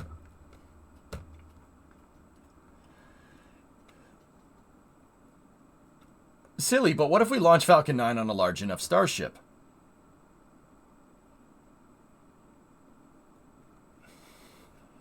You could. Why? I think it would be better. I think a better argument would be to scratch build a new design from the ground up, like the entire starship in Super Heavy. I didn't spot the plasma on re-entry of Falcon 9. We probably didn't see it because it's daytime, Rob. It's harder to see it during the day. Here, let me back it up a little ways. With that being said, we did see some supersonic perturbations on the grid fins during landing. But yeah, the sun is most likely washing out any plasma glow or plasma accumulation on the grid fins that we'd be seeing. There's SSRP. Stage 1, entry burn, shutdown. Also, because of the lofted trajectory, you're not coming in at that high of a speed comparatively to like if they were doing a drone ship landing. But yeah, see, look, the grid fins are all, see the grid fins are turned. The right grid fin is definitely turned a little ways because Falcon 9 is doing a dogleg entry back down to the landing site. Man, that's oof. Look at the deceleration. Everything continues to look because the reason why is because we knew that the wind was coming from the wind was coming from the west, so it kind of turned into a headwind to land. The first stage on the left and the second stage on the right. Man, look at that. What these clouds should be. We did see here. You're getting some decompression. So basically, air gets squashed between these little holes on the grid fin, and then when it comes out the other side, it depressurizes. It goes from extremely high pressure to extremely low pressure really quick, so you get some condensation here. Decompression's not the right word, sorry. Condensation would be a better way to do it. The condensation is happening because the air is rapidly decompressing as it comes off the backside of the grid fin. Could be our first view. See, look at that. Keep in mind, these condensation effects really depend on humidity, pressure, temperature, stuff like that. So sometimes you see them, sometimes you don't. Now, the interesting thing here, guys, is that the condensation is entirely dependent on airspeed. If the air is flowing faster, it's going to go from high to low pressure faster as it flows through the grid fin, right? So you're seeing condensation effects happening on the left grid fin in this picture, but you don't see it on the right grid fin. The reason why is because there's lower pressure over here. Why is there lower pressure over there? Or no, yeah, lower pressure.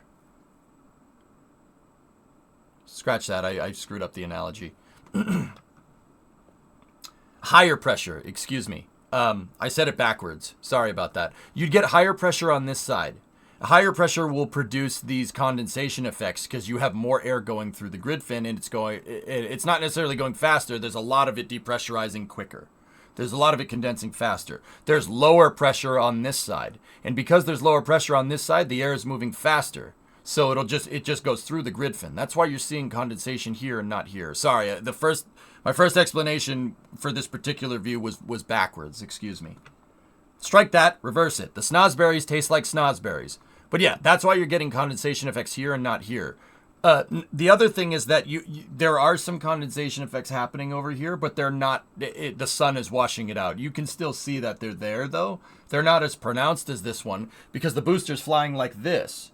And on the underside of the booster, right, you're going to get higher air pressure than on the top side of the booster because it's basically kind of coming down like this, like sideways a little bit. So you're going to get drag on the back side of the booster, which is why this right grid fin has lower pressure. Sorry, that's the part where I screwed up. I was going to say, oh, there's higher pressure on the back side of it. No, there's not higher pressure where there's drag. That's how I screwed it up. Is AX3 a Dragon capsule? Yes. Once again, there it is. So you can still see the effects over there, but it's very clear that the air is much more turbulent, indicating lower pressure on the leeward side of the booster because the booster, once again, it's kind of falling sideways a little bit here. It's falling with style.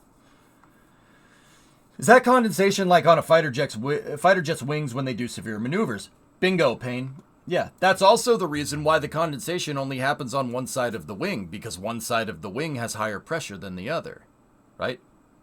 There are some instances when a vehicle is near the transonic window where you see these effects on both sides of the wing, but it's usually not always completely uniform unless atmospheric conditions are right.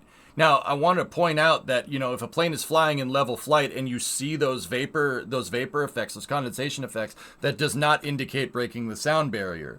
That condensation has to do with pressure change, right? Because you're moving so fast, you're temporarily putting the gas around you through phase change. It's starting to condense, but it only happens for a second because if you kept that condensation effect going, right, you know, the plane would be way over there. So it's just actually back to being lower pressure air because there's drag behind the plane.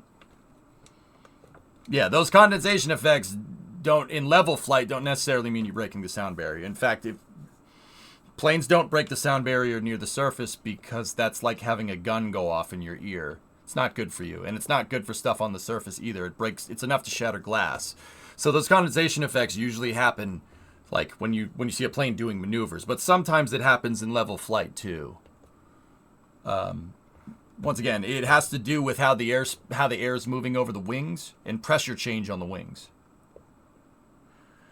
What do you think was the key of success for SpaceX? How do you think it went from nothing to the biggest private rockets provider?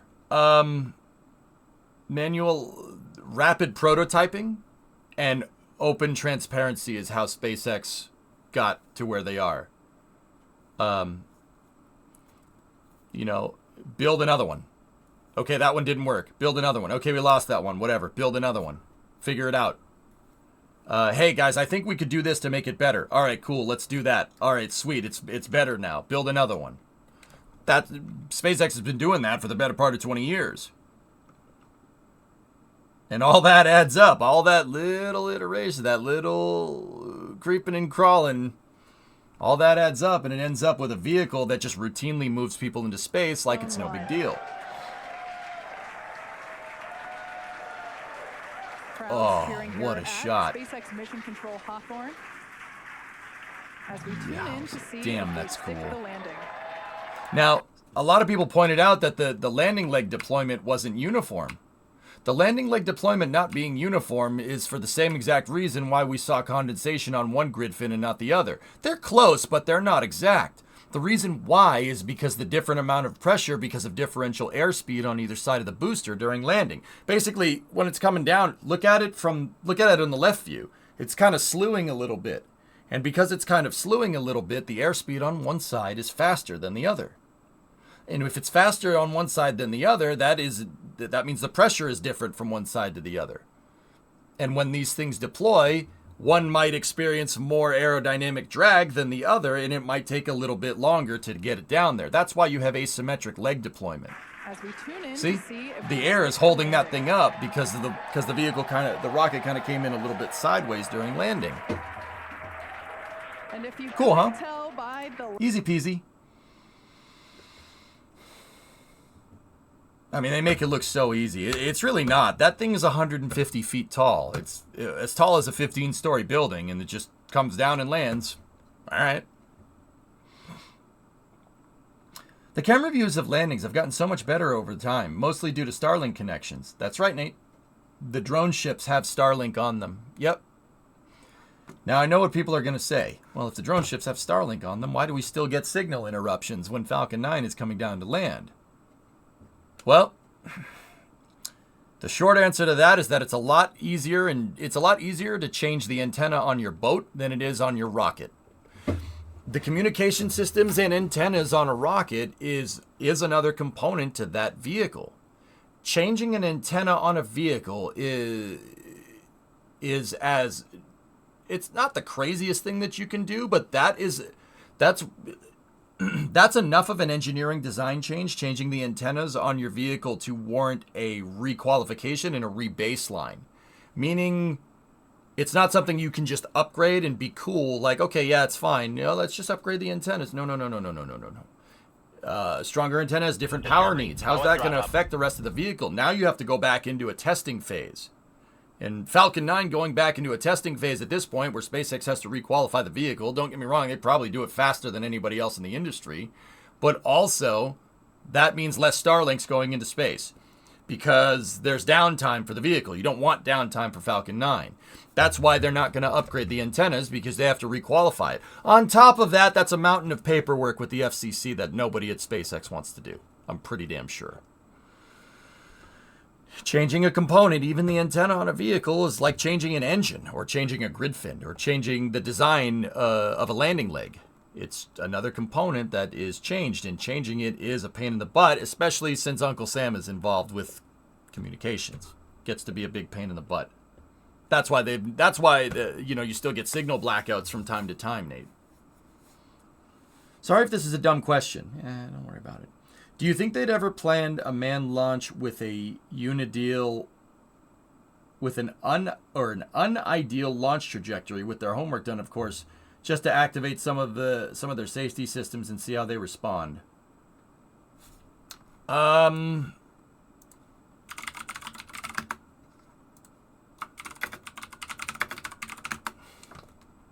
Please hold.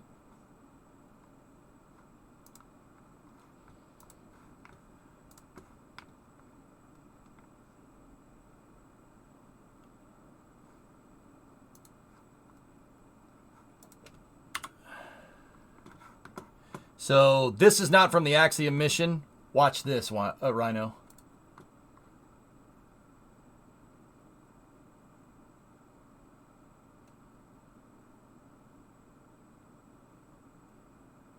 Watch the first stage. Well, first stage with second stage still attached to it. Will they ever do it? No. The reason why, they've already done that. They've already done that. You know what? I am just but a humble Kerbal player, but I'm pretty dang sure that that's not what you want. Except in this one scenario, where they were testing Dragon in flight aboard. Aerodynamic perturbations did that to the stage. Those aero forces going on the side, shearing forces on the side of the booster, snapped it like a twig. Yeah, that's what that explosion was. That wasn't a termination system. So that's already happened, dude. Would they do it? Would they do it out of the blue to stress test the systems? No. You generally don't want it. You generally don't want to work like that. What you want to do is figure out the worst case scenario when you're testing it, particularly with Dragon. Figure out what the worst possible case scenario is to induce maximum like wind shear or maximum dynamic pressure, which is where they did the abort, where they separated the capsule. Figure out the absolute worst case scenario and do your testing there, so you don't get surprises when you're doing operational missions. You don't want surprises during operational missions at all. Right? Think about it like this. Hey, WD-40 popped in with a raid, and I missed it. It was an hour ago. Thank you. Think about it like this. You know, you're driving your car to the store to get groceries. You know, you do that once a week. That's your operational mission. If the car has a flat tire while you're going down the road, that's a problem. You do not want a surprise like that, right? So check your tires before you leave, right? Same idea with spaceflight. That's what they do. You check everything. Check everything because you don't want any surprises. Now, with that being said, SpaceX has been awarded a weird opportunity with their testing. Because if you think about it, Starlink missions are internal missions. There's no customer to disappoint in case something does go wrong. What SpaceX does do is every time they have a Starlink, right? You know, every time they apply for a launch, we've noticed this from watching so many Falcon 9s over the years. They do slight timing and trajectory variations, and sometimes they'll say, screw it, try to land in windy conditions.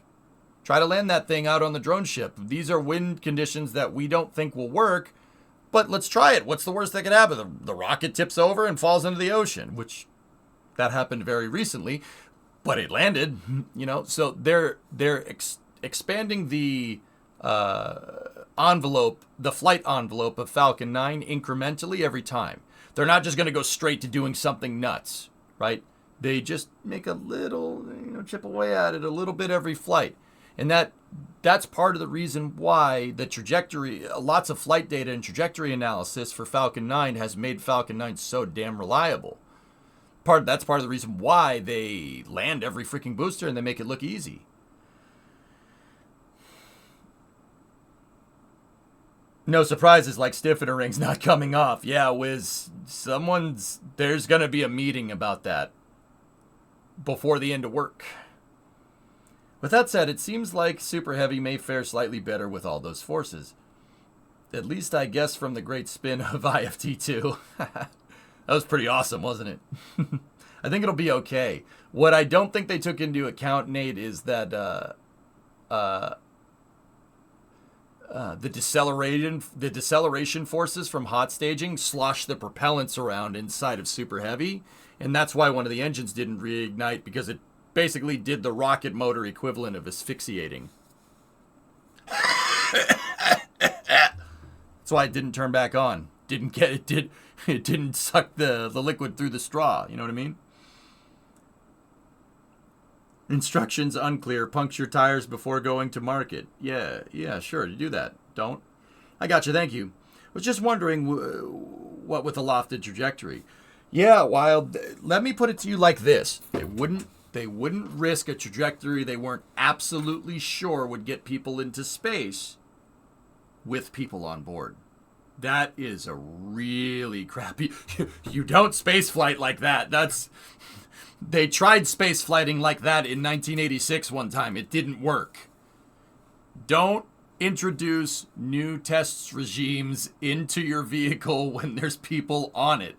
That is an extremely bad idea. No surprises, right? And that's why, Rhino, that's part of the reason why I said this behavior needs to be understood. You got to understand, like the stiffener ring, was it a big deal? No. Crew's fine. They made it into space. Could it be a big deal? I don't know. You're not going to know until you go and figure out what the hell happened, right? That behavior needs to be assessed. You got to figure out why this happens, because you don't want surprises during operational missions like that. Could also have hammered the thrust puck the wrong way. I don't know, maybe. How does the landing legs lock down to be able to carry the weight of the rocket? Is it just hydraulics? Pneumatics, actually, Manuel. Yeah, pneumatics.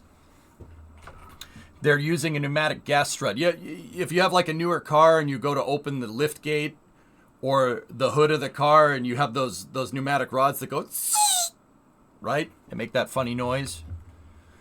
The landing legs on Falcon 9 basically have those. Here, I can show you. There's pneumatic push rods. However,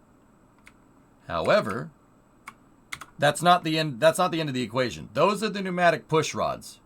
The pneumatic push rods, despite what you might think, are not a shock absorber.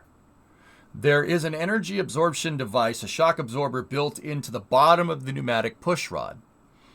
The reason why is because if it was a shock absorber, that would move the legs up and the thing could tip over. The structural load is actually being carried through that pneumatic rod. There is an aluminum honeycomb crush core at the end of the rod right there. And that serves as your shock absorber. Basically, it's a crumple zone in case Falcon 9 comes down hard. Now, how does it hold itself up? What's keeping the legs from just folding back up when it lands, right? Which I'm pretty sure is what your question is. There's a locking collet built into the design right here. So what's a collet? Here.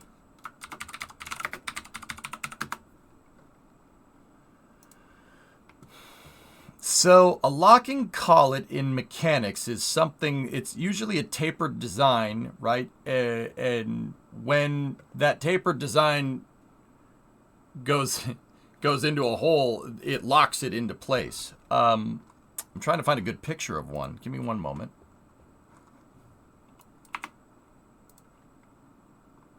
So this is what a collet looks like this.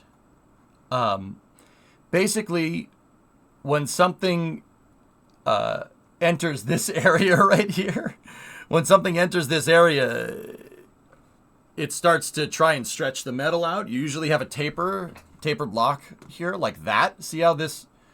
let me find... So these are just the collets here. Hold on.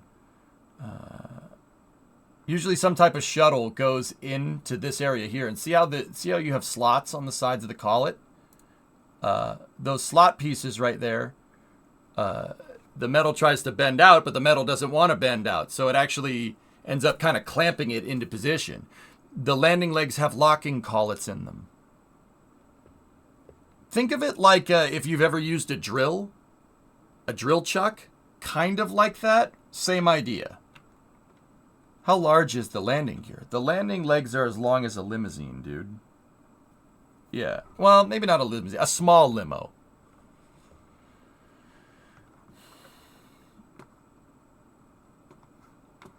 Wouldn't those crush cores have to be replaced after every use? If it crushes them, sure. They're a shock absorber. Think about it like the crumple zone in case your car gets into an accident, Nate. Does your car get into an accident every time you drive it? Well, I certainly hope not. They're only there just in case. Falcon 9 usually, they got the trajectory good enough to basically where they don't crush them. With that being said, I'm sure there's a finite amount of uses on the pneumatic landing legs. I'm sure there's a point to which they'll be like, okay, we crushed the crush core too much. Get rid of it and replace it. But for the most part, we see them just fold the legs back up and go. But also, for all we know, they might just replace the crush core every time to be absolutely sure. I think it really depends on how much it crushed it. You usually run into crushing the crush cores when you're landing out on the drone ship and the waves are going, right? Because if the drone ship is doing this, right, and you come down right at the point where one side is higher than the other, you're going to crush the leg on that side and the thing's going to do this. It's going to kind of do that and then it'll fall off the drone ship, which is what happened with Booster 1058, but yeah. But yeah, I would assume that it doesn't crush it as much. Yeah, no problem. Manuel, I got you, dude. Go and throttle up. Hey, you got gifted a sub too. BZ had a 3-month resub in there too. And then Hando had a resub in there as well. Sorry, the headphone goes off. If I don't listen to something for a long period of time, it shuts off automatically to save the battery, and then I can't hear the alerts.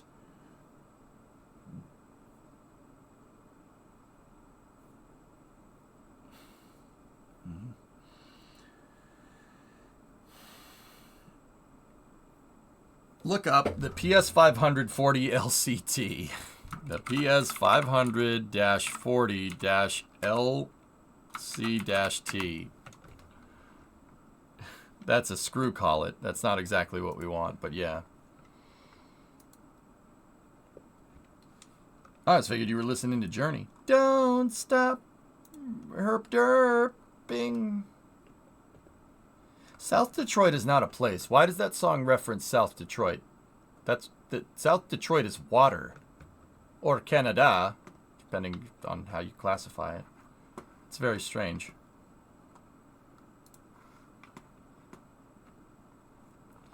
Giga Texas is having a boring company drilling rig get assembled to make a tunnel under the highway. Nice. Nice. Anyway, let's put a bow on the Axiom-3 coverage, guys. And let's jump back into KSP, shall we? I think that's a good idea. So I'm going to go back over to Kerbal, and we're going to go mess around with trying to lift vehicles up off the ground with cranes to see if we can kind of put them back together and fly them again.